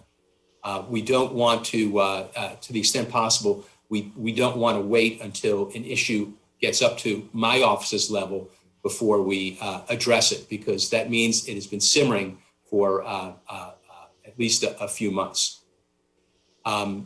Maintaining good working relationships with our union colleagues, that's something that's of critical importance. We do what we can in terms of providing access and an ability to voice concerns on the union side. The meetings that I just discussed go a long way towards doing that. And of course, making sure that managers and supervisors understand their contractual requirements is also an integral part of that. And again, that's the final bullet that we have in terms of making sure that the folks who at the operational level understand what it is they can do. So to drill way down, when we're talking about changing shifts, and that happens on a fairly regular basis, the contracts address how that is done, how much notice needs to be provided, what kinds of premiums are involved when someone works a swing shift as opposed to day shift. It's a critical importance that our managers and supervisors understand what the contractual provisions are regarding that kind of an issue. So, and my office, we put together contract administration manuals. We do trainings for managers and supervisors when we negotiate contracts so that they are equipped with an understanding of what those contractual provisions are. And so the question comes to us as, what we do is we support the local labor relations office so that they do this work on behalf of their local administration. And so that's, when I was talking to Carrie, we were talking about, how does the management or administration of the hospital engage with the unions? They each have an office on their campus that does that on behalf of their administration. And so, this was a kind of a deeper dive than we would normally do at a Regents meeting, but we just kind of wanted to walk you through that process and see if you have any questions in that space. And Carrie, that's all we have. Thank you, Cheryl and Peter. And if we could go, there's just one more slide, or should just be one more slide. I I wanted to take just a moment now to invite the CEOs to talk a little bit about their local labor relations, and maybe to start with UCLA and UCI to share about their worker wellness and resiliency programs and what they've done to support workers. And then we'll have an opportunity for discussion by all the CEOs, issues that they may have had around PPE or testing or other labor related issues, and time for questions from everyone. So I believe that Janice Spiso and Chad Lefteris were going to speak for just a moment or two. Yes. Thank you, Dr. Byington. This is Janice Spiso, President of UCLA Health and CEO of the UCLA Hospital and Clinic System. And I just wanted to share a little bit about the work that we've been doing with all of our staff through the many months of this pandemic, and also take a moment to thank Chancellor Block, Vice Chancellor Mazziota, and Dean Kelsey Martin. We've all really been working together to make sure that we're all supporting our faculty, staff, students, and trainees, and really doing extra work and efforts that really keep the morale high. We recognize that these #1 ratings in the state and #4 in the nation are really due to that great care that our staff deliver to all patients every day. And throughout this pandemic, we have really taken a particular effort to recognize the frontline care providers and the support staff, a lot of our entry-level positions as well, who've been here working with us around the clock. And again, thanks to the generous support of our donors in the community, the professional sports teams in Los Angeles, and the Los Angeles business community, we've had an enormous amount of amenities for our staff.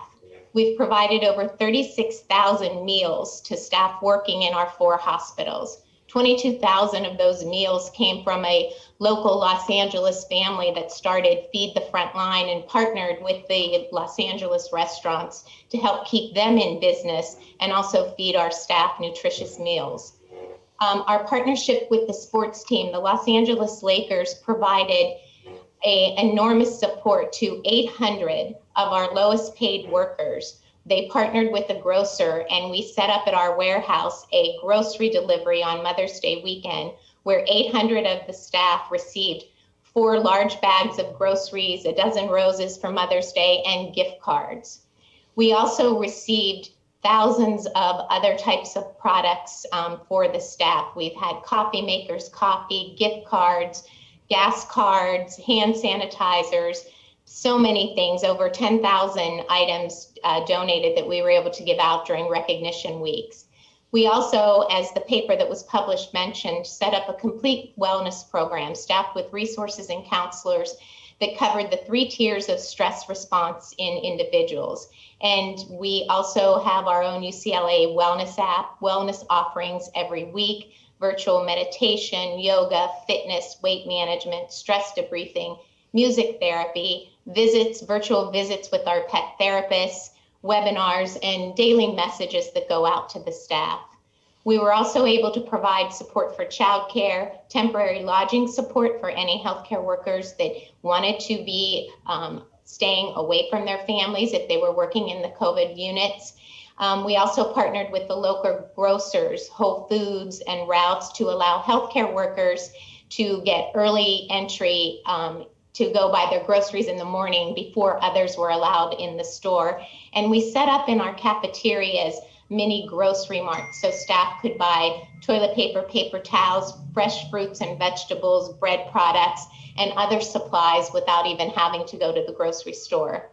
And then finally, over the past 2 weeks, we've been celebrating Hospital and Clinic Employee Week, and we have had wellness offerings daily. We've offered many support gift cards to staff and also continued the distribution of all of the items that were donated. So overall, staff morale is maintaining at a really high level here. We continue to work with staff really routinely to see what it is that we can do to meet their needs. And in relation to PPE, I will say that early on in the pandemic, we actually leased a warehouse in Van Nuys, and we did a lot of effort in getting additional PPE in. We also, we started a weekly call in March with all of our advisory boards, Dr. Mazziotto and I, and members of our ID team. And through that effort, we've been doing it weekly all the way through June, and now went to every other week. We received $16 million in donations that allowed us to buy more PPE, more ventilators, set up a fund to support staff, and a fund to also support our patients and families. So that's gone a long way to doing the extra things for staff. And again, overall, we feel morale is good throughout this pandemic. Thank you. And Thank Janice, you so much. And Chad, sorry, Dr. Byington. Janice, I'll just highlight a few of similar things that we've done here. Thank you. That's a lot of information, so I won't repeat. But I will say that it's been a unique opportunity to leverage all the resources we have available to us, whether that be at our main campus or some of those extremely wonderful and gracious partners, as you mentioned, Janice. So, for example, the Ducks organization, all of their players and spouses got together to feed all of our staff on every shift at every location, whether it was a clinic site in Yorba Linda or our main medical center. So we're very, very pleased and just fortunate to have their support. Many, many other things. It seems like food was a very popular thing to do during the height of this. Maybe our waistlines show it, I'm not sure. But we've been just receiving an amazing amount of support through food trucks and other things. One of the things that was very special that we started was the early days of not being able to get into the grocery store and get those core items, as Janice mentioned. We started our own site commissary where we gave folks free groceries, those staples that you just could not get, or you just last thing you want to do is go wait in line for after the end of your long shift. At that point, where the grocery store supply lines were just very, very challenged. So we did that for, I think, 6 or 8 weeks when it was at the height of that environment in that time. We transitioned that to then supporting those healthcare workers who were at home on quarantine by providing them and delivering them groceries, again, because they may not be able to go out, so we can support them in a concierge-like way from here, if you will, from the medical center in their homes. And then really leveraging the resources on campus. The Samueli Integrative Health Institute is a wealth of resources as it relates to wellness, and they have been wonderful partners. I think over 1,500 of our coworkers have tapped into those resources, whether that's mindfulness-based stress reduction, virtual yoga, you name it, numerous classes that you can sign up and get complimentary through this process. Leveraging, I love the pet music therapy piece, Janice, thank you for mentioning that. That's something that we do regularly here as well, and great feedback.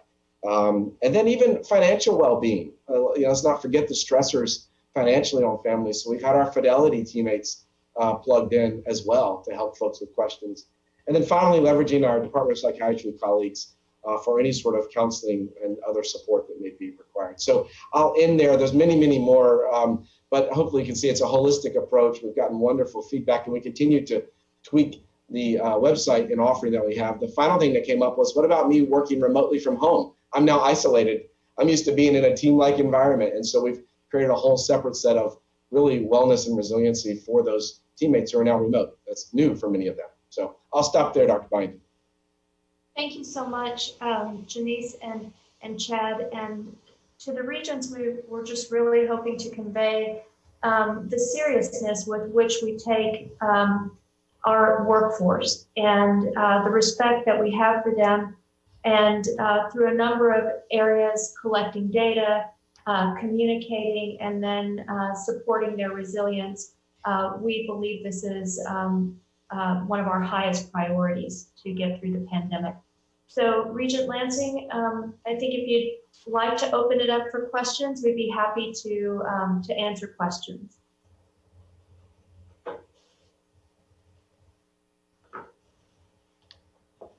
I would be delighted to. Thank you for an excellent report, and thank you to everybody who spoke for all that you're doing. And again, our deepest gratitude. So Chair Perez, I'll let you have the first question. Thanks. And maybe it's for Peter.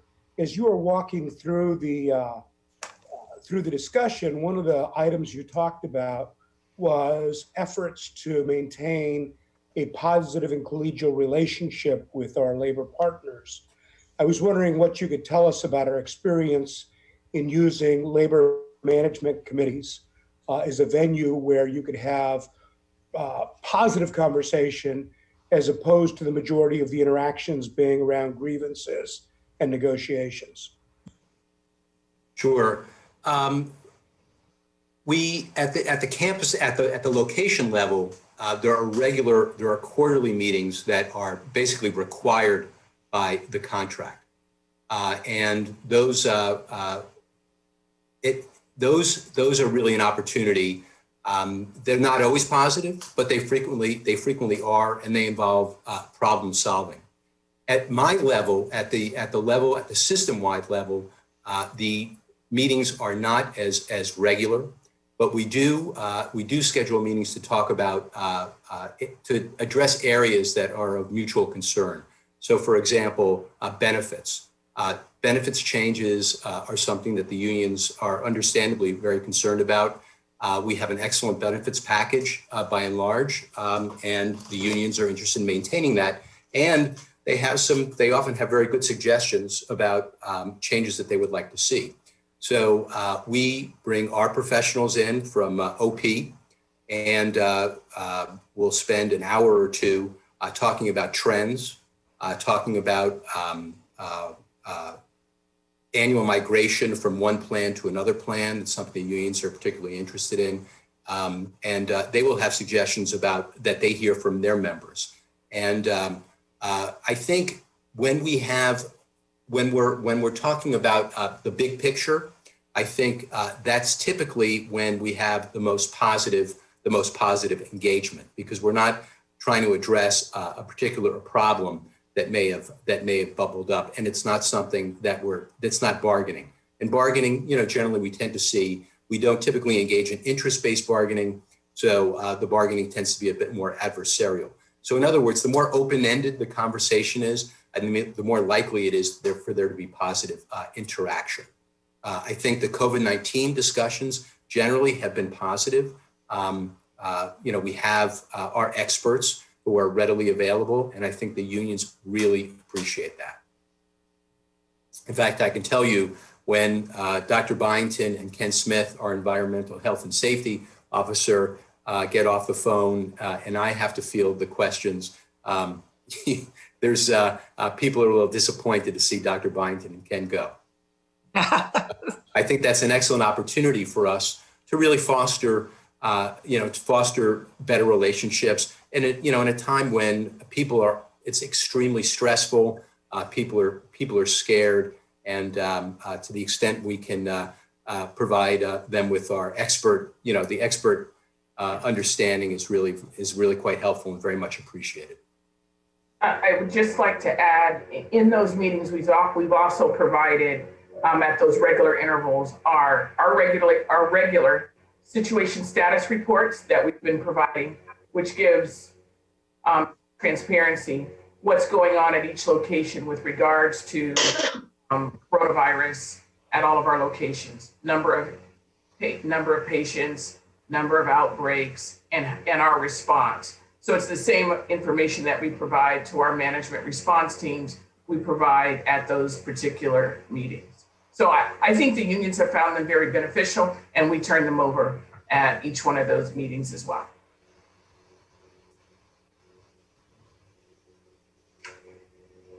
Chair Perez. Thank you. Thank you. Regent Makarishian. Thank you, Sherry. Amazing presentation. Dr. Brighton, I have a question on your first slide, which says currently hospitalized with COVID-19. If you can bring that up to the screen, that would be nice to just take a look. Is that possible? First slide.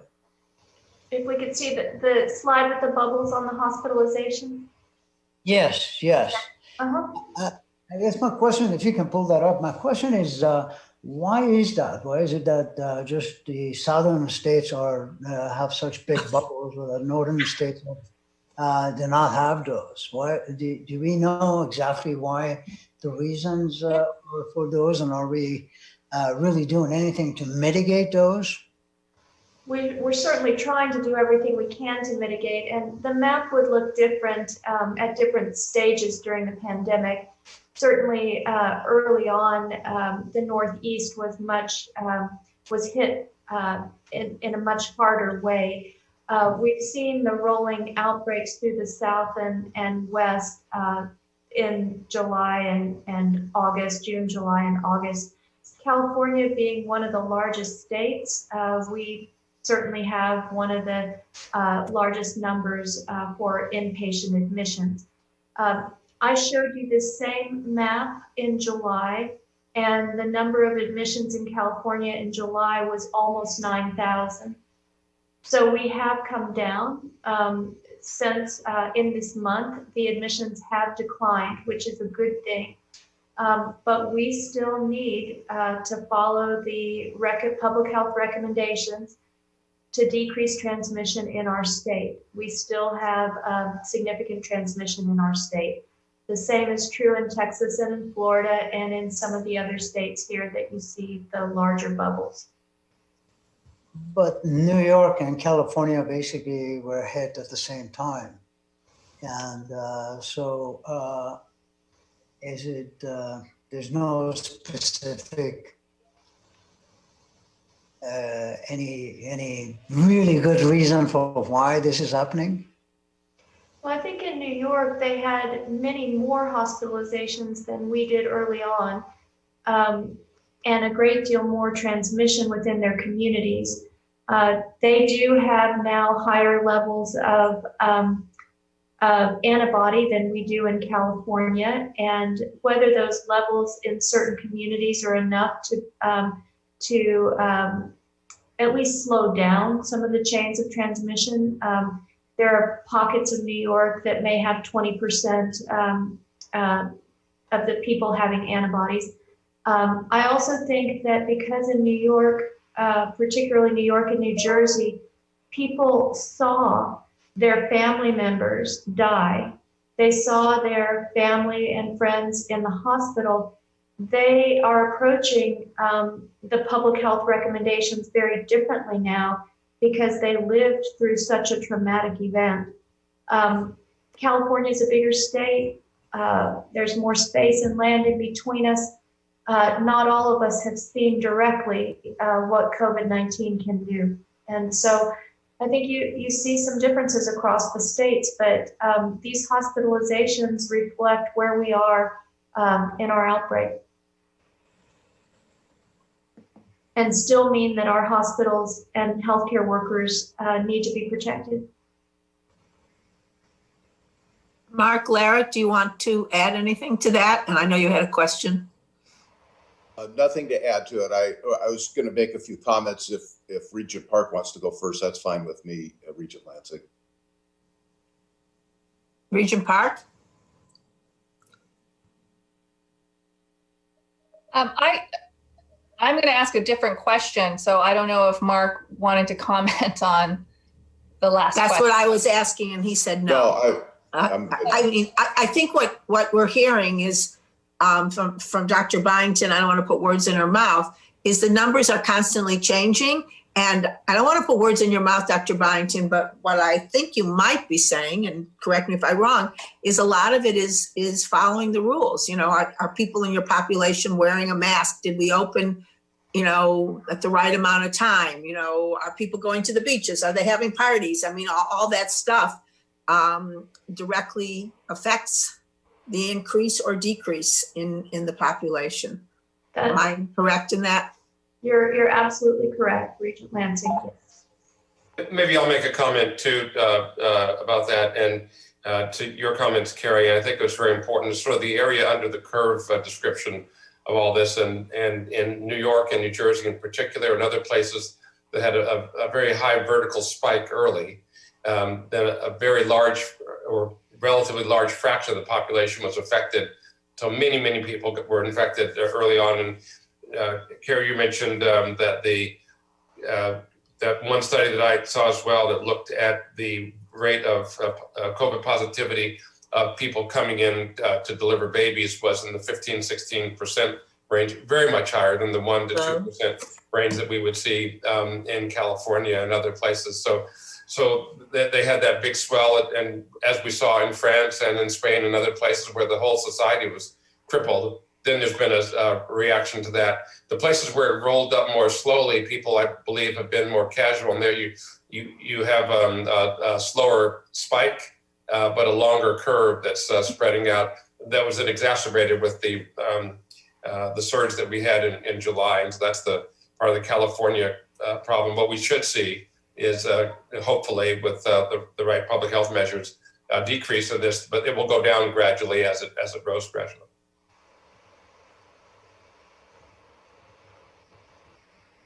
Sherry, if I may ask a follow-up.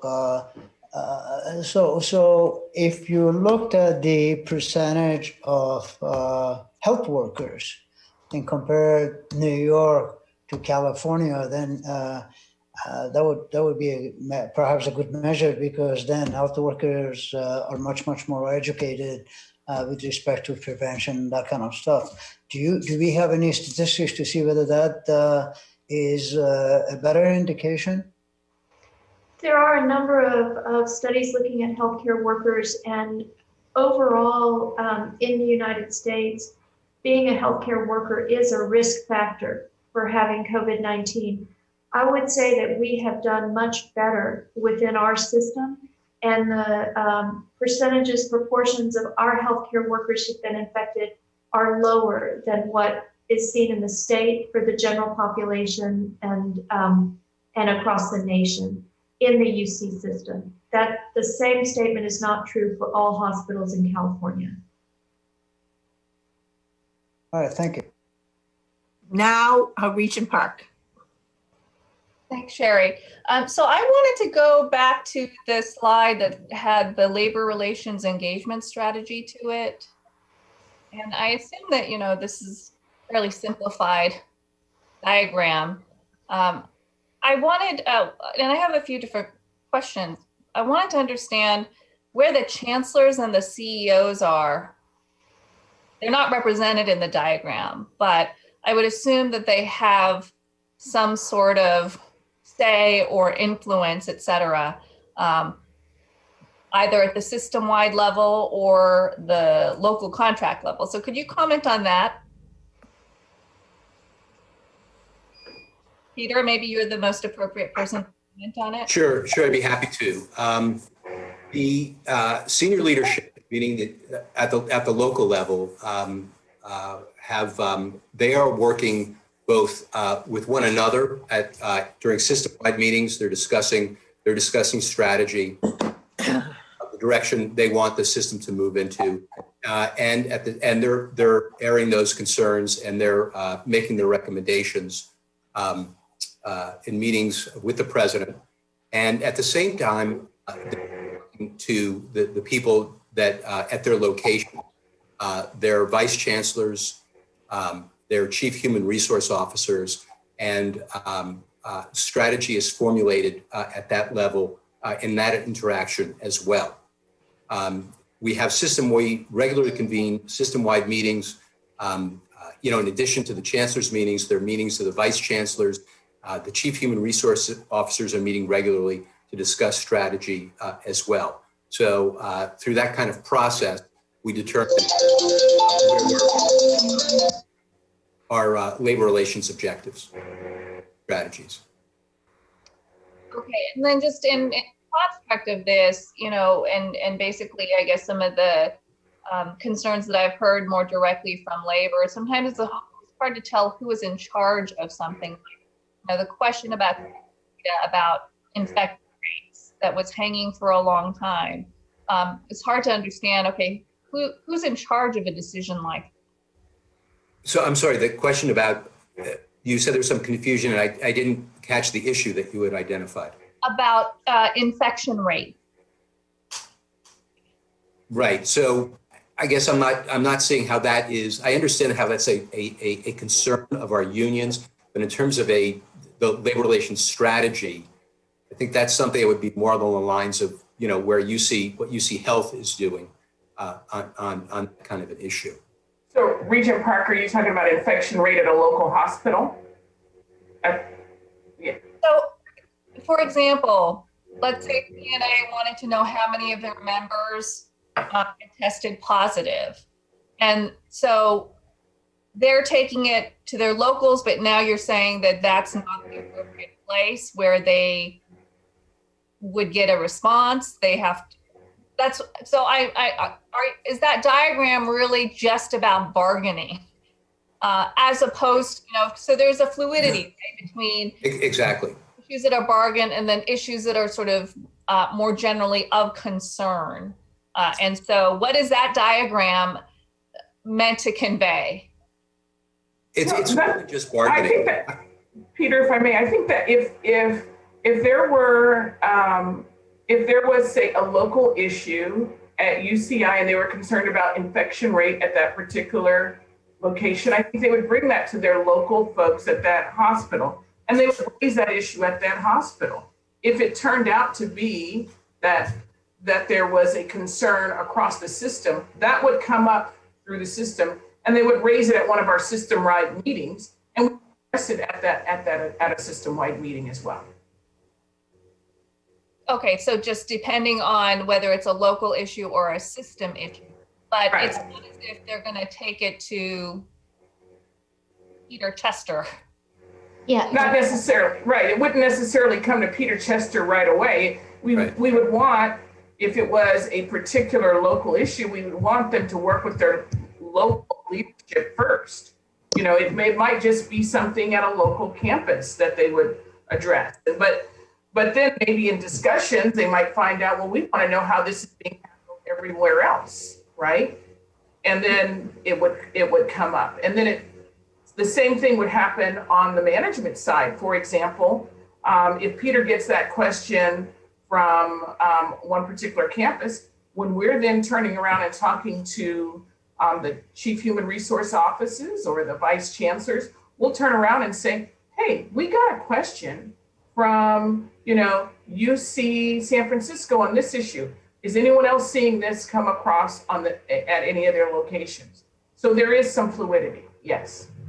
What happens though if the locals are unresponsive? Does that get kicked up to the chancellor then? At that point, the first stop in that setting would be a CEO, right? I mean, what happens if my team can't resolve an issue, I'll hear about it. There was something that came up relatively recently with CNA locally at UCSD, and it didn't get resolved. And I sat down with the group and came up with a resolution. So it would come, if I can't resolve it, then it would go to the chancellor, to Peter. Yeah, I was going to add, locally, and this has definitely played out through the pandemic, we have routine joint labor management meetings. And so, for example, with CNA, our chief nurse executive meets with them at each hospital. They can add anything they want to that agenda and raise issues. There are times when I go as well, if it is an issue that requires a higher level decision and may impact the system. We then, on our weekly meetings that we have as CEOs, we share anything coming up, because if it happens at one site, it's likely to get raised at another. So we do share those best practices or the concerns from the staff so that we can, as appropriate, work on a UC-wide policy for that. And we definitely had a lot of work on that through the pandemic so that we could be consistent. Whether or not an issue is raised at one site or the other, we feel it'll be relevant to employees everywhere. Okay, so there is a way that even local issues then kind of circulate, and you all know, because the likelihood of it coming up at another campus is significant. Yes, it's really high. And the unions will often identify what they feel is a best practice at a location that they would like to see, occur everywhere. So they'll certainly bring that to our attention. That was an example of, the unions directly asking us to have a single definition for exposure, and then a plan for how an exposure would be tested, and to eliminate that variation. And that's one of the things that we've done. There have been a number of things like that we've brought to the CEOs and vice chancellors for discussion. Universal masking policy, universal testing policy, this exposure definition. Those are just a few of the things that we brought, to the CEO vice chancellor meetings, which happen twice a week. I think too, Regent Park, that sometimes the requests are difficult to fulfill. For instance, they wanted the names of exposed COVID positive employees, which we aren't going to give them individual names, but we can create some aggregate report. So those are the kinds of gives and takes where you kind of have to get in and dialogue with them and kind of educate them on why an individual name is not appropriate, but maybe we can solve your problem this way. And that's just one example of what we do all the time. Okay. One follow-up question that I had was, I didn't see on the list of concerns anything about staffing. So is it fair staffing has not been raised as a concern? Because I did hear about break nurses at one point, and I think that was at a particular campus. So is that no longer a labor concern? No, I'm sorry, Regent Park. That's my fault. I should have included that as a bullet. We have heard concerns about staffing, particularly from CNA, that has concerns that we would change the ratios. But I've confirmed it a number of times throughout this pandemic. The UC system has not changed the staffing ratios, and we continue to share that with the unions. I think that they are concerned in Sacramento that there could be legislation or things that might change nursing, particularly nursing staffing ratios, but we're not involved in that kind of deliberation in Sacramento. We have not changed our ratios. We've continued to operate as we did prior to the pandemic. The state has actually allowed for waivers. We have not participated in that. The other staffing issue that we hear that I think that there's a lot of is the idea of layoffs. So I think that's driving a lot of the discontent, is a sense of whether or not we're going to be doing layoffs and how we're going to handle that. Regent Park, I can just respond to that last issue and maybe going into my question or my comments if you'd like. But the one of the things we did when we had units that were sitting empty in that trough in March and April, we were sending nurses home, and we made a decision in partnership with CNA around making CNA leadership around making adjustments to support staffing levels so we could actually reduce those. And it's clear we have reduced some support staff levels from what we had before, and it has changed the work environment for many of our frontline staff, but we're certainly all within the mandated ratios and frankly, at least as generous as our competitors providing services in the community. We just have we have tried to maintain a very high standard of service to our employees and to our patients, obviously. And at some point when the financials dictate it, you have to make some hard judgments, and those are some that we've made.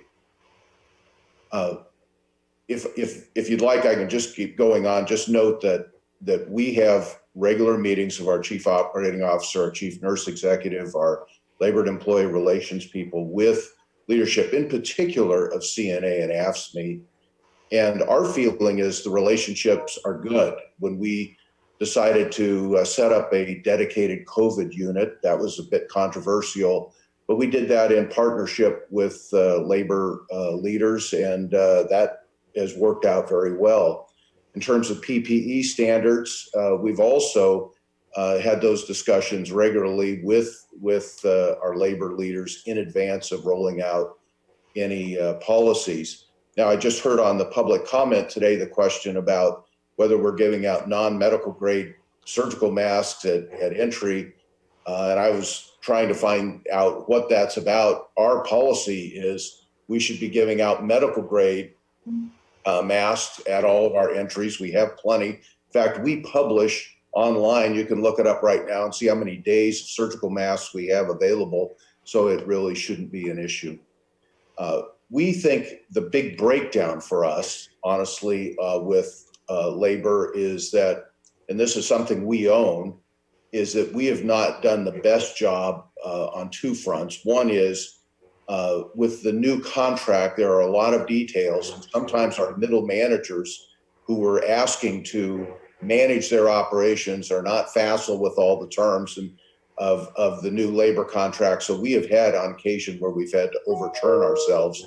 We don't like that, but I think it's a process improvement effort that we need to undertake in a more rigorous way to make sure as soon as there are new labor terms that we're implementing those regularly. The final thing I'll say on this is that when we do our employee engagement surveys, we added this last couple of years a metric to look at employee engagement by race and also by union membership. And the results are not what we want them to be.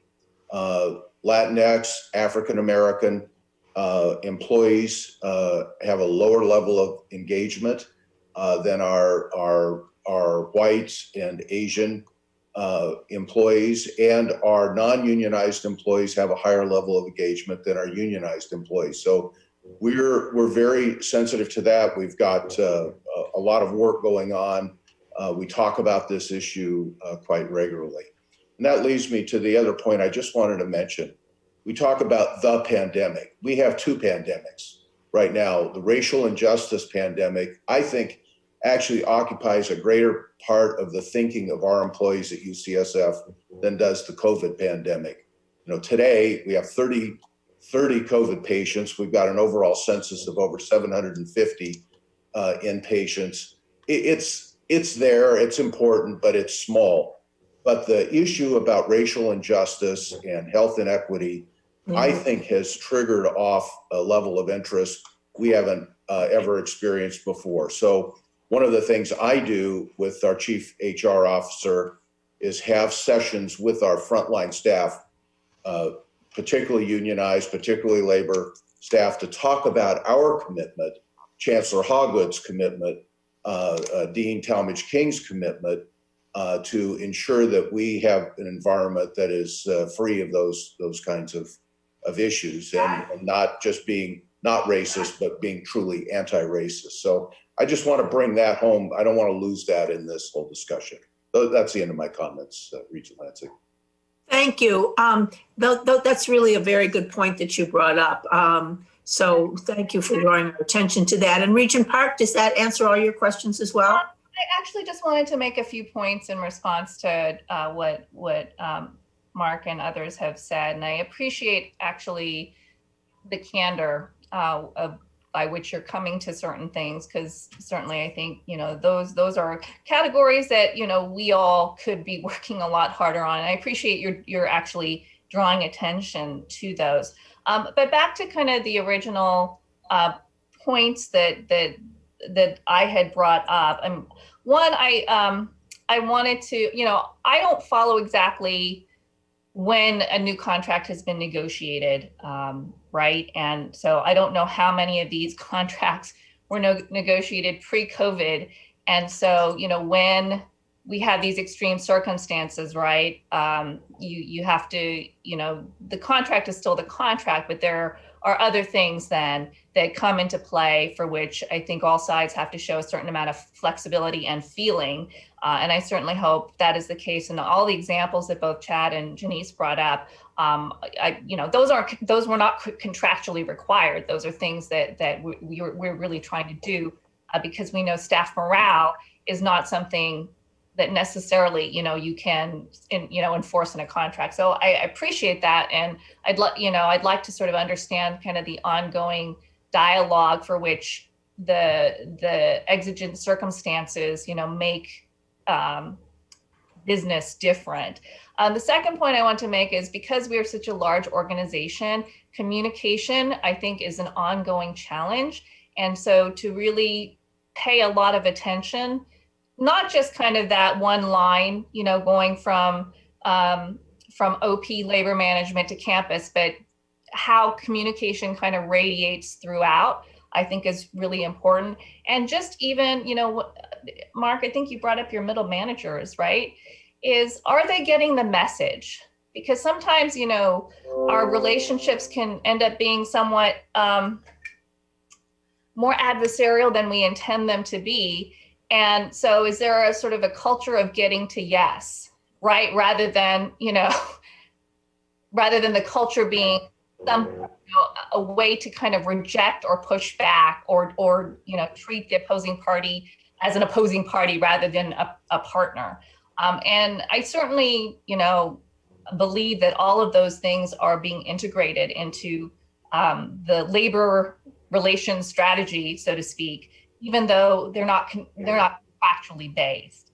And the last thing, Mark, your point about the racial equity pandemic, I mean, we've had these COVID updates, right, since COVID-19 started, but based on what you just said, maybe what we ought to do is have that sort of similar airtime and attention to the racial inequities and health disparities in the same way we're paying attention to COVID and its impact. So, you know, I really appreciate your bringing that up, and I think we should, as a committee, take that on as a challenge in terms of where we're spending our time. And that concludes my remarks, Chair Lansing.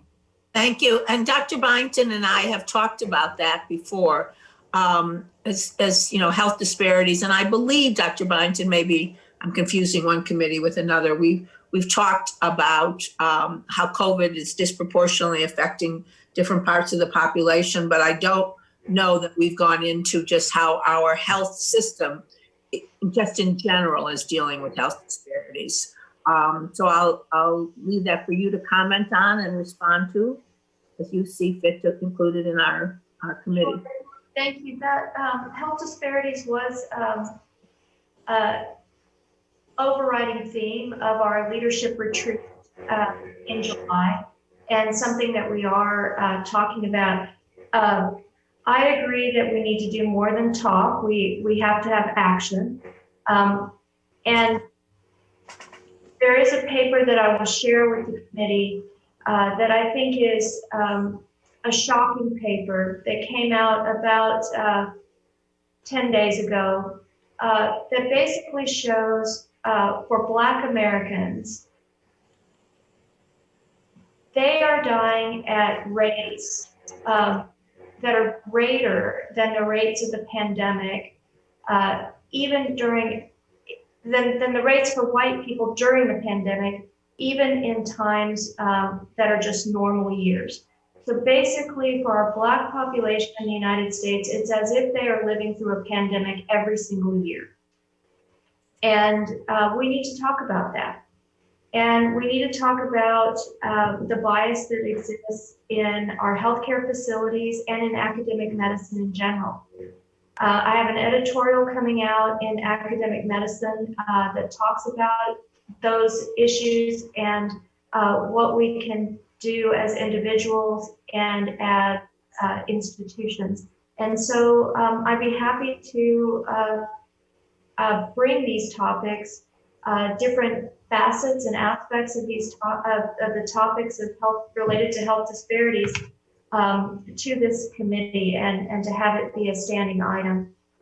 There are many things that we can discuss in the realm of education, clinical care, research, workforce related to disparities. So I'll be happy to take that on. So I think that would be great. You know, in my other life with Stand Up to Cancer, we have a whole health equity initiative in our research teams and in clinical trials because the disparities there are enormous. So when you bring this forward, I guess what we're all looking for is a plan of action to attack as well, obviously. Yeah.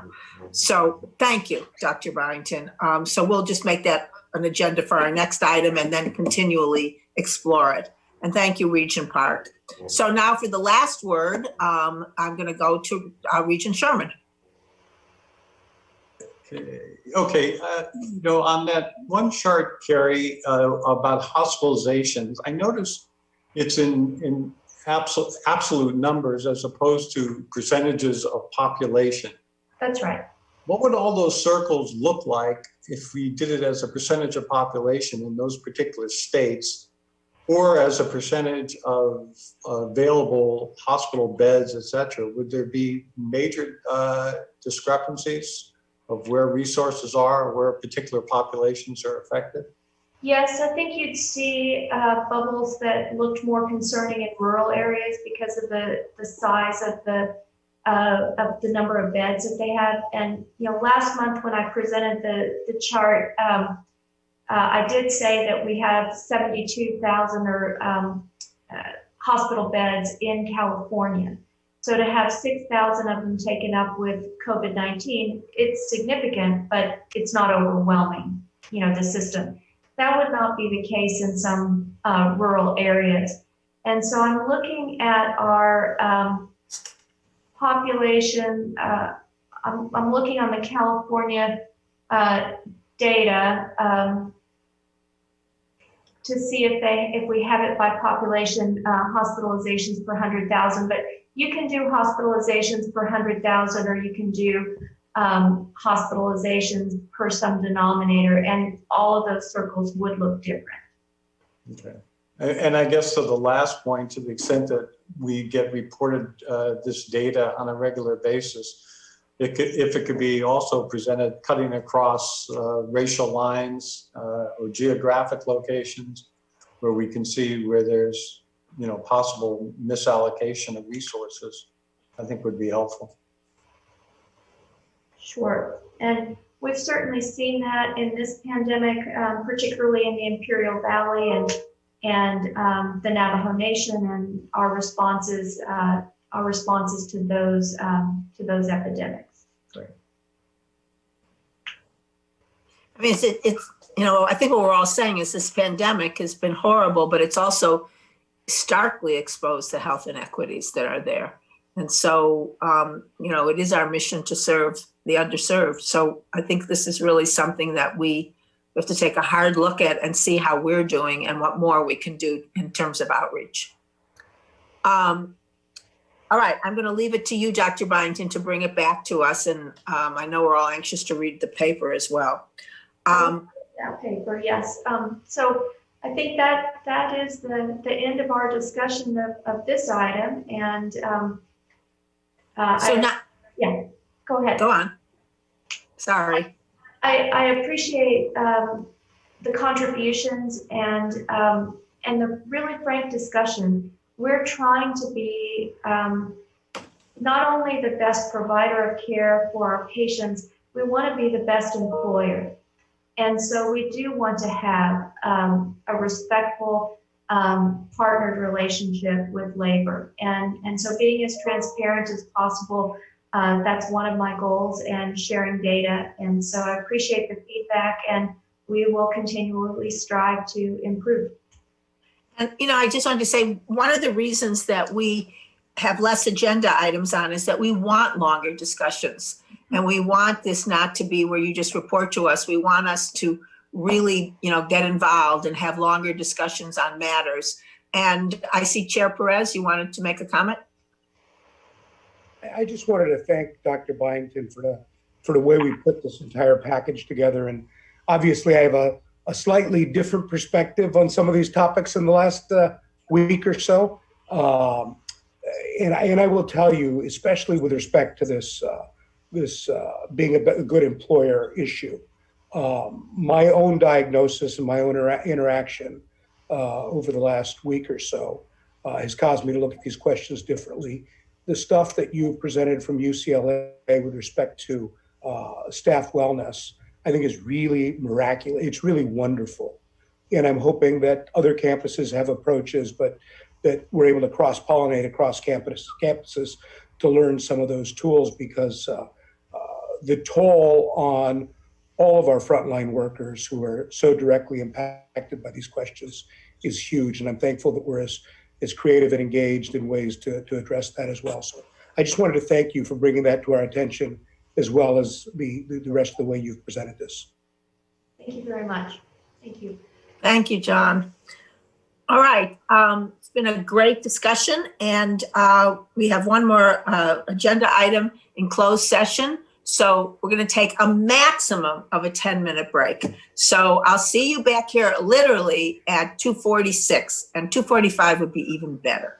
Okay. Same link. Same link. Yeah. So we can stay on, right? Yeah, you can stay on. We're using the same link.